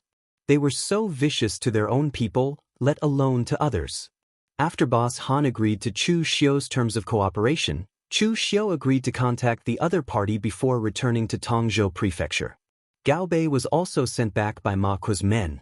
Gao Bei almost cried when he saw Chu Xiu again. Gao Bei had been dealing with these bandits for a long time. He was afraid that if he angered the other party, he would be killed. Seeing Gao Bei like this, Chu Xiu couldn't help but shake his head. Although Gao Bei was cautious and conscientious, he was too timid. After entering the city, Chu Xiu went straight to the Chu clan. At this time, there was a group of people in front of the Chu clan's gate, busy loading boxes of goods onto carts. It seemed like they were about to set off. Seeing this scene, Chu Xiu's expression immediately turned gloomy. Recently, there were no caravans coming in and out of the Chu clan. There was only one caravan heading to the Yan Kingdom, so it was obvious who these people were. But the problem was that he was in charge of this caravan. Now that he wasn't around, these people were ready to set off. It was just as Gao Bei said. The people in this caravan probably didn't intend to listen to him from the beginning. "Who allowed you to leave?" Chu Xiu asked with a gloomy expression. A 40-year-old caravan steward jogged over with a humble smile on his face. He greeted Chu Xiu and said, "I am Zhang Quan, the steward of this caravan. Greetings, second young master." This Zhang Quan's attitude couldn't be considered arrogant. In fact, it was a little servile. However, Chu Xiu still asked coldly, "Who is in charge of this caravan now?" Zhang Quan smiled and said, "Of course it is under second young master." Chu Xiu looked straight at Zhang Quan and said coldly, "Since it is under my control, then who allowed you to load the goods and set off? How much money did you sell for the last batch of goods? What did you bring back? What are you planning to transport this time? Have you ever discussed these with me?" Zhang Quan lowered his head and put on a humble attitude. "Second young master, please forgive me. But at that time, second young master wasn't in the manor, and I couldn't find anyone to discuss it with. So I went to inform the patriarch and only left after he agreed. Time waits for no man. If I delay the caravan, then I will delay the money. But second young master, you can rest assured. I have been in charge of this caravan for so many years, and I have never had a single mishap. Of course, if you are really dissatisfied, then when I return, I will be at second young master's disposal." At this time, there were already many members of the Chu clan gathered at the entrance of the Chu residence. All of them looked at Chu Xiu with mocking eyes. Even an idiot could see that although this Zhang Quan's attitude was extremely low profile and humble, it was obvious that he didn't give Chu Xiu any face. He also didn't give him the chance to interfere with the caravan. However, compared to the arrogant butler Lu, although this Zhang Quan was only a manager of the caravan, he had traveled extensively and was very tactful. He was a wily old fox who wouldn't listen to anything. Now, in front of so many people, he had already lowered his attitude to such an extent. Moreover, he even talked about the interests of Chu Zongguang and the entire caravan. What could Chu Xiu do to him? Beat him up for no reason? He wasn't like Butler Liu, who would be caught by Chu Xiu just because he said something wrong. Moreover, even if Chu Xiu really did beat him up for no reason, there would be people who would stop him in public. Moreover, Chu Xiu might even lose his position as the manager of the caravan because of this matter. A cold light flashed in Chu Xiu's eyes. He walked over and patted Zhang Quan's shoulder. He said in a low voice, "Manager Zhang, right? Very good, you have done very well. I just hope you won't regret it." A trace of pride flashed in Zhang Quan's eyes. He smiled humbly and said, "Thank you for your praise, second young master. This lowly one will never regret working for the Chu clan." Chu Xiu said indifferently, "It's good that you won't regret it. Manager Zhang, I wish you a safe journey." Zhang Quan frowned. Why did the words "have a good journey" sound so awkward? However, he didn't care too much about it. He was already on the third young master's side. He was destined to be different from this unfavored second young master. If he offended him, then so be it. It wasn't a big deal. The rest of the Chu clan members also secretly laughed and shook their heads. This Chu Xiu was still too inexperienced. He was left speechless by a wily old fox like Zhang Quan. After the crowd dispersed, Chu Xiu brought Gao Bei back to his courtyard with a gloomy face. Gao Bei was just about to say something, but Chu Xiu's gloomy face instantly returned to normal. He asked Gao Bei, "Can you find out the route of the caravan?" Gao Bei was taken aback for a moment, then nodded and said, "Of course I can. Every time the caravan leaves, it must be recorded in the Chu clan. That way, we can estimate where the caravan will be at each time. If they come back late, we will have to look for them. This is not a secret, it's easy to find them." Chu Xiu took out a piece of paper and wrote a letter. He drew a strange mark on it, then handed it to Gao Bei and said, "Go get the route map of the caravan and place it in a pile of rocks 3 li north of the city." Although Gao Bei was an honest man, he was not stupid. He could roughly guess what Chu Xiu wanted to do, and he couldn't help but shiver. However, he was already on Chu Xiu's side. Whatever Chu Xiu asked him to do, he could only do it. Otherwise, he could already feel the consequences from Chu Xiu's ruthless way of doing things. At this time, Zhang Quan's caravan had already left the city. One of the stewards came up to Zhang Quan and said with a frown, "Old Zhang, you've offended the second young master today. I've heard how the second young master treated Butler Liu during the clan meeting. Ever since the second young master returned from the Nanshan mining area, he has become different from the previous second young master." Zhang Quan said nonchalantly, "Of course I know that, but don't forget how many benefits we've received from the third young master over the years, including that time when we were deceived and bought a pile of fake medicine. That matter was covered up by the third young master and the second madam. We are all servants of the Chu clan, but it's still uncertain who the Chu clan will belong to in the future. Since we've already chosen a side, we shouldn't be half-hearted. If anything happens, the second madam and the third young master will take care of it for us. Just like today, there's nothing wrong with my attitude. Would Chu Xiu dare to kill me? The Chu clan is a great clan, and since it's a great clan, it has to follow the rules. As long as we don't break the rules, Chu Xiu won't be able to touch us." The steward nodded, but he still felt a little uneasy.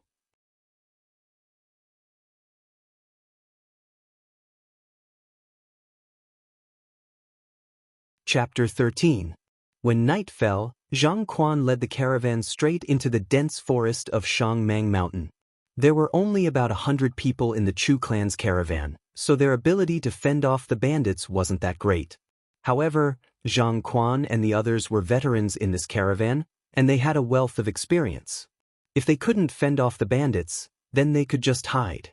Shangmang Mountain was huge, and with their experience, they could easily circle around the bandits and sweep away all traces of their trail, leaving Shangmang Mountain safely. Even if they were unlucky and were discovered by the bandits, Zhang Quan and the others would decisively leave the goods behind and run. Although the bandits were ruthless and merciless, compared to killing, robbing was far more important. So, if they encountered such a situation, the bandits would definitely go for the goods they left behind first, and Zhang Quan and the others would be able to escape easily.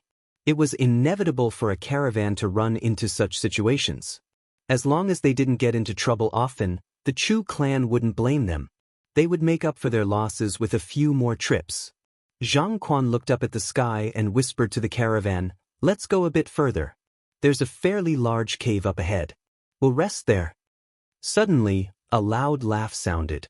"There's no need to go. If you want to rest today, you can rest here." Along with this voice, torches were lit, and the clanging of weapons could be heard. A dense group of bandits appeared in front of them. Zhang Quan's expression immediately changed. What was going on? He had only decided to take this route recently, and there weren't any bandits in the vicinity. Most importantly, even if he was really unlucky enough to encounter bandits, he should have been able to detect a trace of movement. Moreover, these bandits clearly seemed to know the route of their caravan and deliberately waited for them here. "Run!" Zhang Quan shouted and urged his horse to turn around and run. The other stewards and members of the caravan did the same. They didn't have time to think too much about it. However, the situation was different from what they had expected. The quality of these bandits was comparable to that of soldiers. Faced with the goods they left behind, the bandits didn't even spare them a glance, and charged straight for them. Moreover, the stronger ones among the bandits targeted the stewards of the caravan, while the ordinary cultivators of the caravan were ignored. Zhang Quan couldn't help but feel anxious as he watched the bandits catch up to the stewards of their caravan and kill them one by one. He gritted his teeth, pulled out a dagger, and stabbed it into the horse's butt. The horse neighed in pain and sped up. However, at this moment, a heavy sword flew over from afar, directly smashing towards Zhang Quan. Although Zhang Quan was the manager of the caravan, he had only practiced some basic martial arts. He had relied on his own methods to manage the caravan all these years, not martial arts. When the heavy sword smashed down, he subconsciously turned around and raised his arms to block, but his arms were directly smashed into pieces. He spat out a mouthful of blood and fell from his horse. Behind him, Ma Kuo walked over slowly.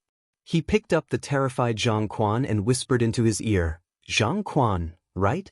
Young Master Chu Xiu asked me to bring you a message. Steward Zhang, have a safe journey." The moment he heard this, Zhang Quan's eyes were filled with shock. He understood everything now. The second young master of the Chu clan had colluded with bandits to rob their caravan. However, Zhang Quan didn't have the time to feel resentful or regretful. Ma Kuo had already pulled out a dagger and stabbed it into Zhang Quan's chest. He twisted it with all his might before throwing Zhang Quan, who was already struggling to breathe, to the ground. Ma Kuo flicked the blood off the dagger and waved to the other bandits. "Go, open the goods. Let's see what young Master Chu has prepared for us." The next morning, news came from the Chu clan's manor. The Chu clan's caravan had been robbed. The entire caravan had more than 100 people. Not only had they lost all of their goods, they had also lost more than 20 people. Most importantly, the 3 stewards of the caravan were among the 20 people. None of them managed to escape. The Chu clan had been doing business for many years. The only time they suffered such a great loss was when they weren't familiar with the paths of Shangmang Mountain. In recent years, something like this had never happened before. In the courtyard of the second madam, Chu Xing's face was a little gloomy. "Mother, do you think this has something to do with Chu Xiu? Steward Zhang and the others had just defended Chu Xiu, and now something happened here." The second madam's expression was also gloomy. "I don't know. Logically speaking, Chu Xiu shouldn't have the guts to do something like this. If the master finds out about this, even if he is the master's biological son, the master will cripple him. Besides, even if he has the guts, he doesn't have the power. The bandits of Shangmang Mountain are arrogant and unruly. Why would they listen to him? Last time, I spent 10,000 taels of silver to hire a small bandit gang. Where did Chu Xiu get so much money?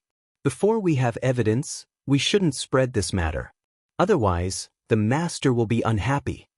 Chu Xing nodded, but at this time he suddenly said, "Why don't we dig out all of Chu Xiu's subordinates and ask them if they have any clues?" The second madam coldly snorted. Chu Xiu has become much more cautious after returning from the southern mountain mining area. After returning to the Chu clan, he sent all of his subordinates to the southern mountain mining area. Now we can't find them at all. The only one following him is Gao Bei. However, that person is his confidant. Since Chu Xiu keeps him by his side, he won't be afraid of us digging him out. Chu Xing's face showed a trace of unwillingness. His opponent had always been the eldest son of the Chu clan, Chu Xiu. He didn't expect that Chu Xiu would suddenly appear and cause him such a big loss. The second madam waved her hand and said, "All right, don't complain. The master will send you to a meeting later. Say what you should, but don't say what you shouldn't." Chu Xing nodded, turned around, and walked out. The incident with the caravan wasn't a big deal, but it wasn't a small one either. Because such a thing hadn't happened in many years, it alarmed Chu Zongguang. Some of the stewards, as well as Chu Xiu's sons, were called over to listen to the meeting. Inside the meeting hall, Chu Xiu sat there without the slightest expression on his face. Chu Sheng, on the other hand, occasionally glanced at Chu Xiu. No one knew what he was thinking. Several members of the caravan, who had escaped death, still had frightened expressions on their faces. They recounted what happened that night, but unfortunately, there wasn't anything of value. They didn't even know the bandit's name, nor did they see the bandit's face. Those bandits killed everyone they saw, and they only cared about running for their lives. How could they care about such things? Chu Zongguang waved his hand slightly irritably and said, all right, I'll remember this lesson. Next time, be more careful. Disperse, I'm going back to seclusion." At this time, Chu Xiu suddenly stood up and said, "Father, the caravan is like a group of dragons without a leader. I'm willing to lead the caravan to Shangmang Mountain again." When these words came out, everyone present was stunned, including Chu Xiu's 3 brothers. Ever since the Chu clan had been established in the Tongzhou prefecture, apart from some open and secret battles with other clans, the number of people who died in the caravans was the second highest. Just like this time, if you were unlucky enough to encounter bandits, whether you could survive or not would depend on your luck. Thus, even if Chu Sheng and the others managed the caravan, they would never follow the caravan. At most, they would be responsible for arranging the caravan's goods and so on. Chu Zongguang frowned and said, "Why are you following them? How can you lead a caravan without any experience?" Chu Xiu said gravely, "The caravan is currently in a state of panic. If they don't have someone with enough authority to lead them, when will they be able to resume their journey? Other matters can be delayed, but our Chu clan's pharmacy cannot be delayed. There are some medicines in the pharmacy that will run out of stock if we don't bring them back soon." As a direct descendant of the Chu clan, I should take the lead and inspire the people. Father, please allow me to do this. Chu Zongguang frowned. He hadn't expected Chu Xiu to be so enlightened. However, after thinking about it, he still said, "Then go. Be careful." Chu Xiu cupped his hands and walked out under the puzzled gazes of the others. The other 3 Chu Xiu's brothers didn't pay him any heed. This kind of strenuous, unrewarding, and even dangerous task, they wouldn't do it even if it was given to them for free. The caravan's members were all gathered in a small courtyard. Several dozen of them were dejected, and the Chu clan members who passed by pointed at them. This time, they were indeed vexed. They were robbed as soon as they entered the mountain. They didn't keep their things, and many of them died. Some of them even developed a mentality of fear and didn't dare to travel with the caravan again.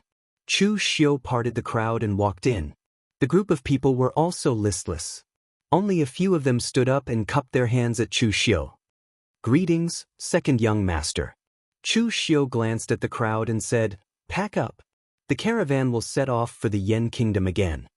Hearing this, the people immediately became anxious. Someone immediately said, "Second young master, we just got into trouble.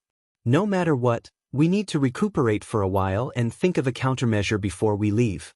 What if we are robbed again after entering the mountain?" The other caravans also agreed. They were really scared out of their wits.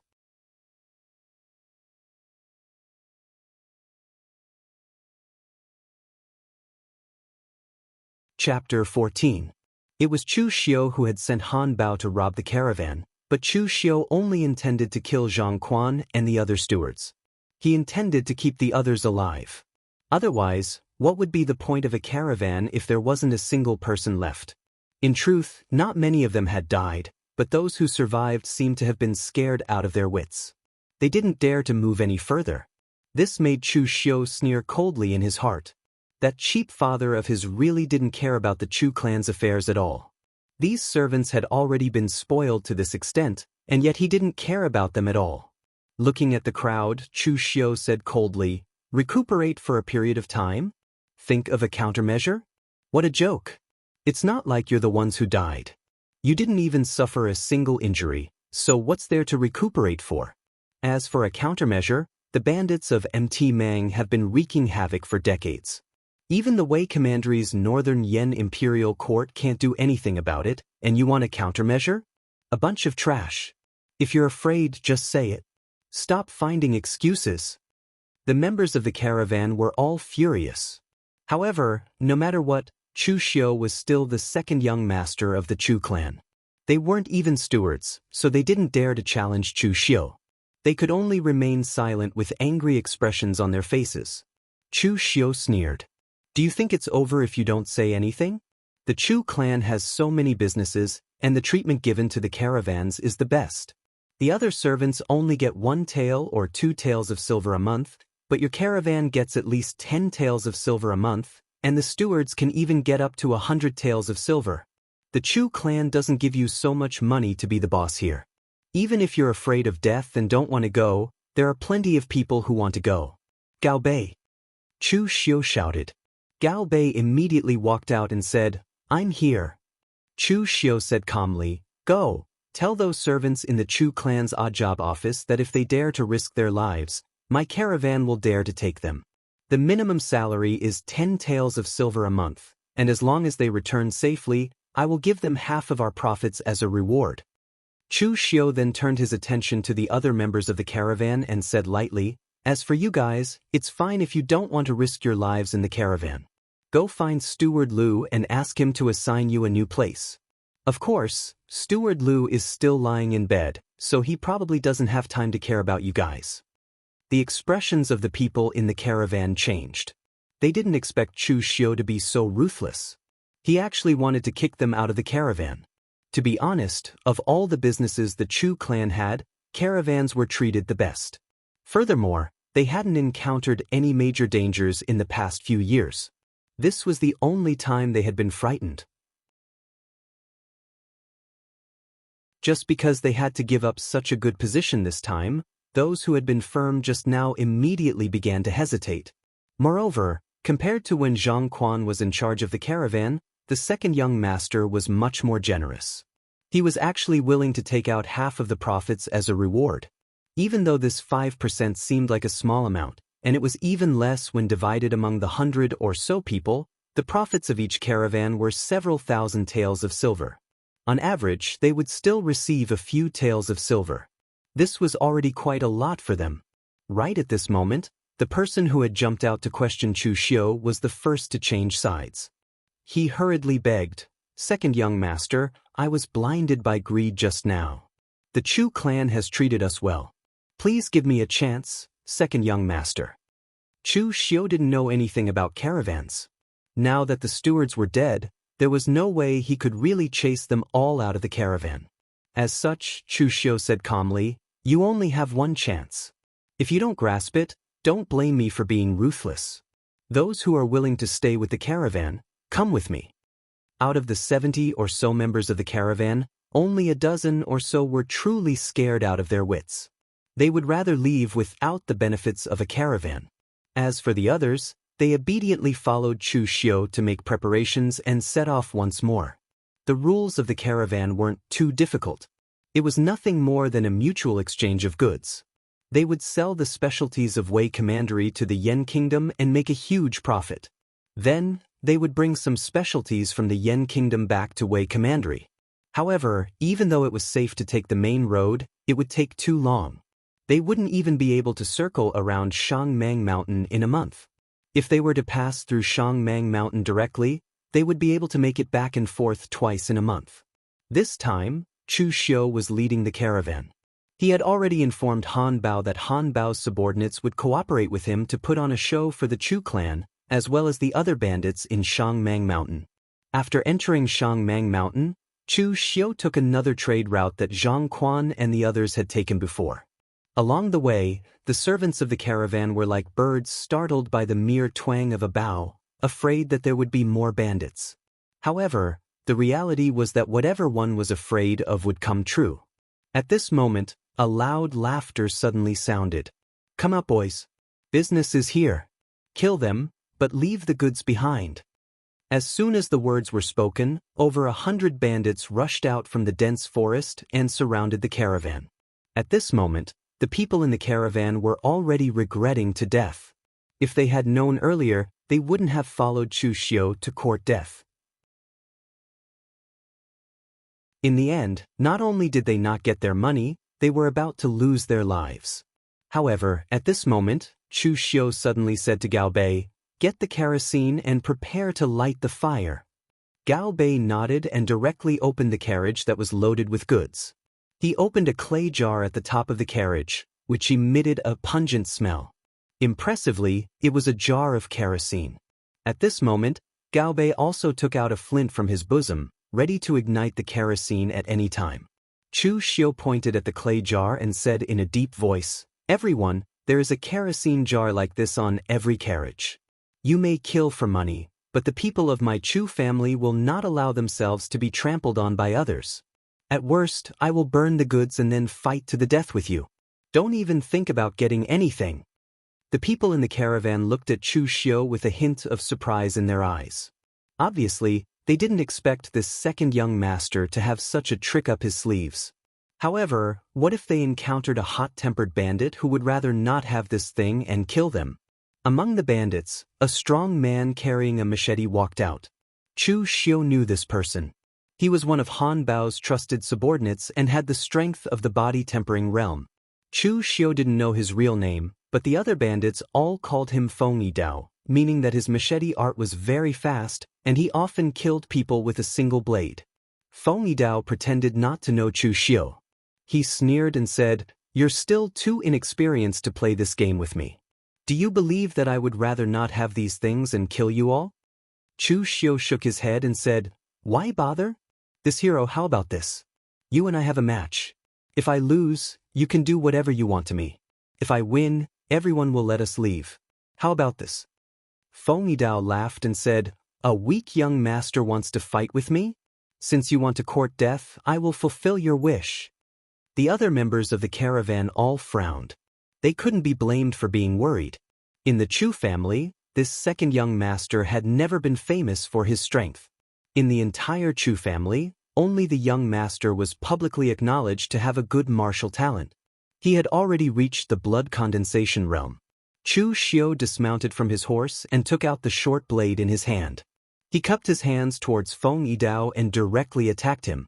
Chu Xiu specialized in swift machete techniques. That Feng Yidao was also not an ordinary bandit. He came from the northern land's 36 bandits. His martial arts inheritance was not inferior to the disciples of sects or aristocratic families. However, he also specialized in swift machetes. But right now, the two of them were acting. Naturally, they couldn't use those kind of swift machete techniques that could kill the enemy in one move. So they were like ordinary martial artists, fighting back and forth. Among the Chu family servants, there were practically no true martial artists. The majority of them had only learned some superficial martial arts. So in their eyes, the fight between the two sides was very intense.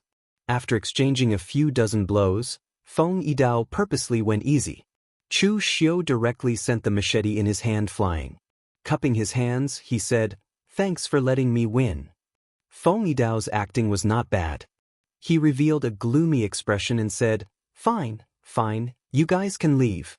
I didn't think that a young master like you would have some strength. It was me who underestimated you. Hearing this, the people of the caravan immediately let out a breath of relief and collectively cheered. But at this time, Chu Xiu said, "Hero, please wait a moment." Feng Yidao frowned and said, "Brat, what else do you want?" The people of the caravan also didn't understand. Right now, they couldn't wait to get as far away from these bandits as possible. What was the second young master doing here? Chu Xiu cupped his hands and said, "This one wants to discuss business with Hero."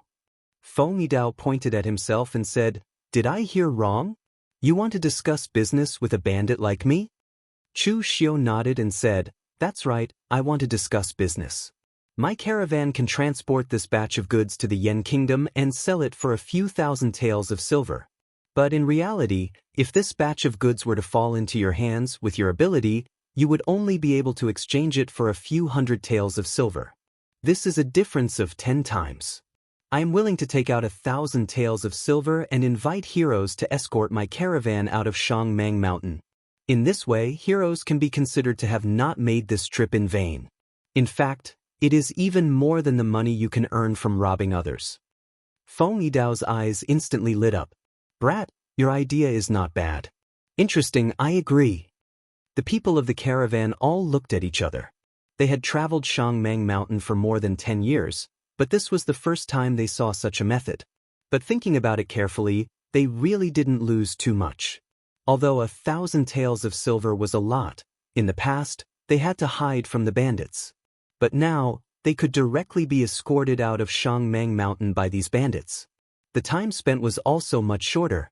At this moment, everyone seemed to have realized that this second young master seemed to have really changed.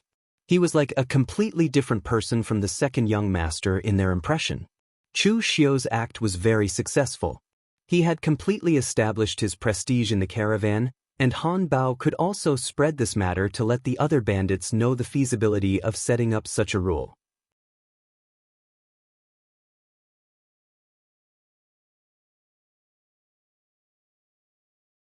Chapter 15. Chu Xiu's caravan was going to the Yen Kingdom, but in reality, they were only going to a small border town, Qingyuan Town. Because the Wei County was a small country that bordered the Yen Kingdom, Qingyuan Town was only a buffer zone between the two countries. It was only when the Yen Kingdom destroyed the Wei Kingdom that Qingyuan Town was established as a place for trade between the Yen Kingdom and the Wei County. Some of the Yen Kingdom specialties could be bought here, and Chu Xiu's caravan could also directly sell their goods to the Yen Kingdom's merchants. This time, Chu Xiu's caravan traveled very smoothly. It only took 10 days for them to make a round trip. And this time, many people changed their opinion of Chu Xiu. This second young master wasn't as useless as before. Especially the people from the caravan, they were very respectful towards Chu Xiu. At this time, in a training room in the Chu clan's backyard, a white-haired old housekeeper was reporting to Chu Zongguang about Chu Xiu. This old housekeeper was surnamed Qin. Although he was also a housekeeper of the Chu clan, he was very low-key. Normally, he was only responsible for serving Chu Zongguang. Although he didn't have any real power, he was the oldest person in the Chu clan. Don't look at how Chu Zongguang was in seclusion every day, as if he didn't care about the clan's affairs.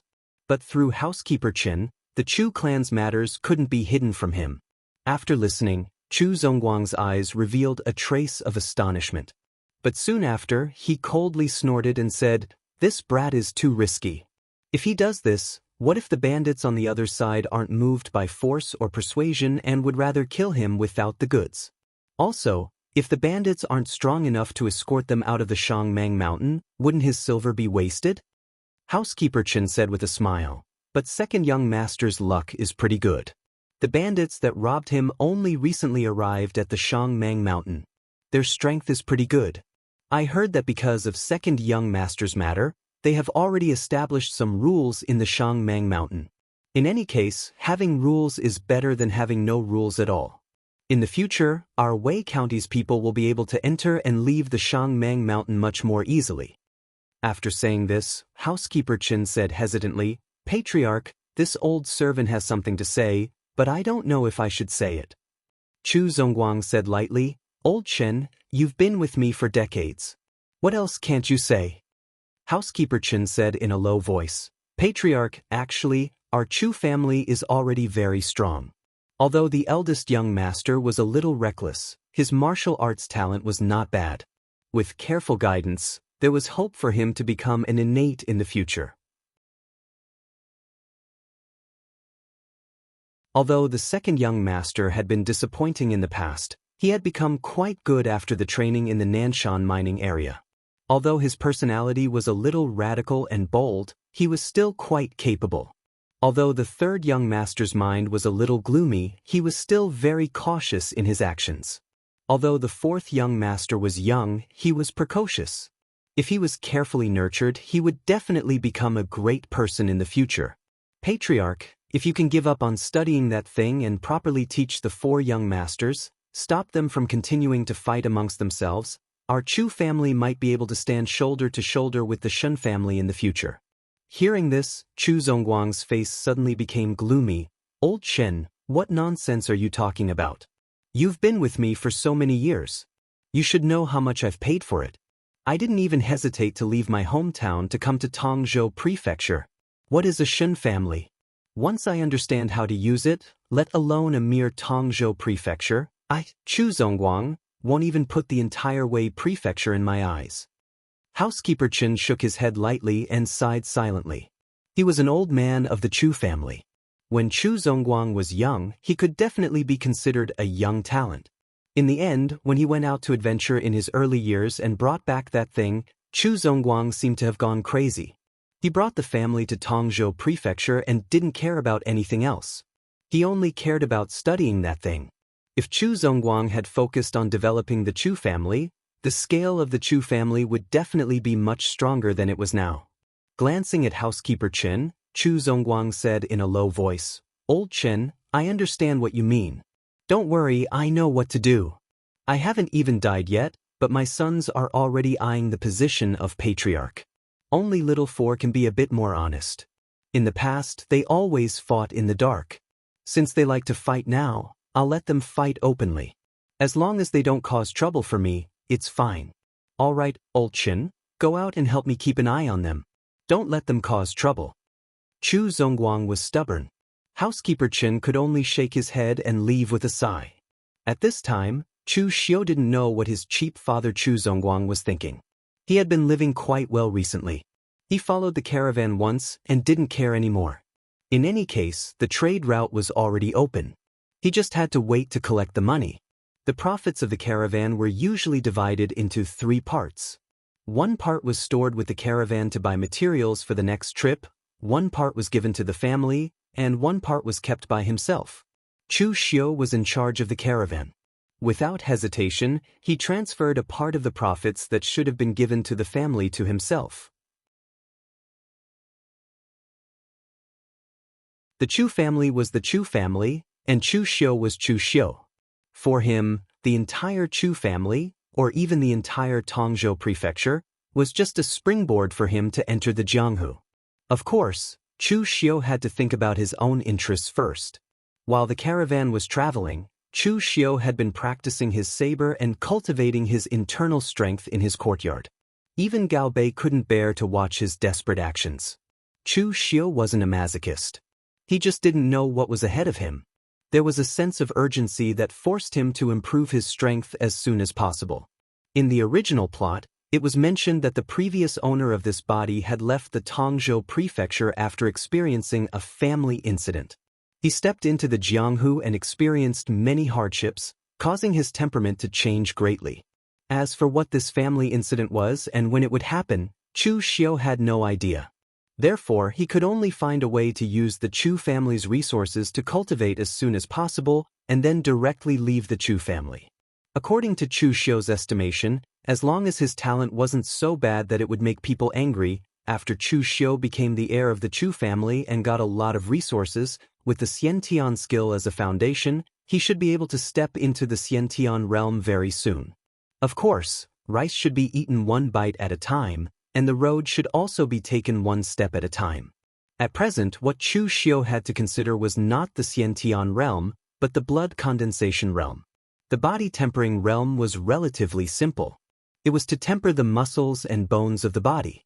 Because he had the Xiantian skill as a foundation, plus the qi replenishing powder that Chu Xiu had asked for from the pharmacy and some medicinal pills that he had bought separately during this period, these things added up had greatly increased Chu Xiu's strength within a month. If the current Chu Xiu were to fight with the bandit that tried to kill him, Chu Xiu wouldn't even need to dodge. With just his strength, he would be able to chop his opponent in half. The truly difficult part was the blood condensation realm. Right now, Chu Xiu already felt that he had reached the peak of the body-tempering realm. But even after eating several blood condensation pills, he still felt that there was no obvious change in his blood. It was clear that he still needed to temper himself for a period of time. Chu Xiu's life was pretty good, but some people's lives weren't so good. For example, the Chu family's third brother, Chu Sheng. Originally, the only person in the Chu family who had the qualifications to be his opponent was his eldest brother, Chu Xiu. But now, Chu Xiu had suddenly risen to prominence and had enough prestige within the Chu family.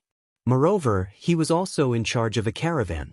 He could travel 3 or 4 times a month, and each time he would bring back a huge profit, causing Chu Sheng's eyes to turn red. The main thing was that these profits had fallen into Chu Xiu's hands, which made Chu Sheng feel an enormous threat.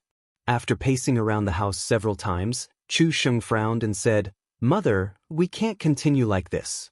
This Chu Xiu's reputation in the family has already been completely reversed. Moreover, the profits of the caravan have directly doubled in his hands. If this continues, I will definitely lose in a year. The caravan cannot continue to stay in Chu Xiu's hands." The second madam frowned and said, "You want this caravan? It won't be that easy. Master will not give this caravan to you." Chu Sheng's eyes revealed a trace of coldness. He said, "Father won't give it to me, but what if fourth brother wants it? Will he give it to fourth brother?" When the Chu family's the fourth prince, Chu Shang, was mentioned, Chu Sheng's eyes also revealed a trace of jealousy. The Chu family's 4 sons, the eldest Chu Xiu, had been doted on a lot when he was young. Later on, Chu Zongguang had been in seclusion all year round and had neglected him, not to mention Chu Xiu and Chu Sheng. Only the youngest, Chu Shang, was said to be very similar to Chu Zongguang when he was young. Therefore, even now, he was still doted on by Chu Zongguang. This was something that the other 3 couldn't compare to. The second madam's eyes revealed a trace of light. She said, "This is not impossible. I will go and try." You're tuning in to the Han Li's Immortal Journey YouTube channel. Don't forget to subscribe and join us on this journey to catch the most captivating stories.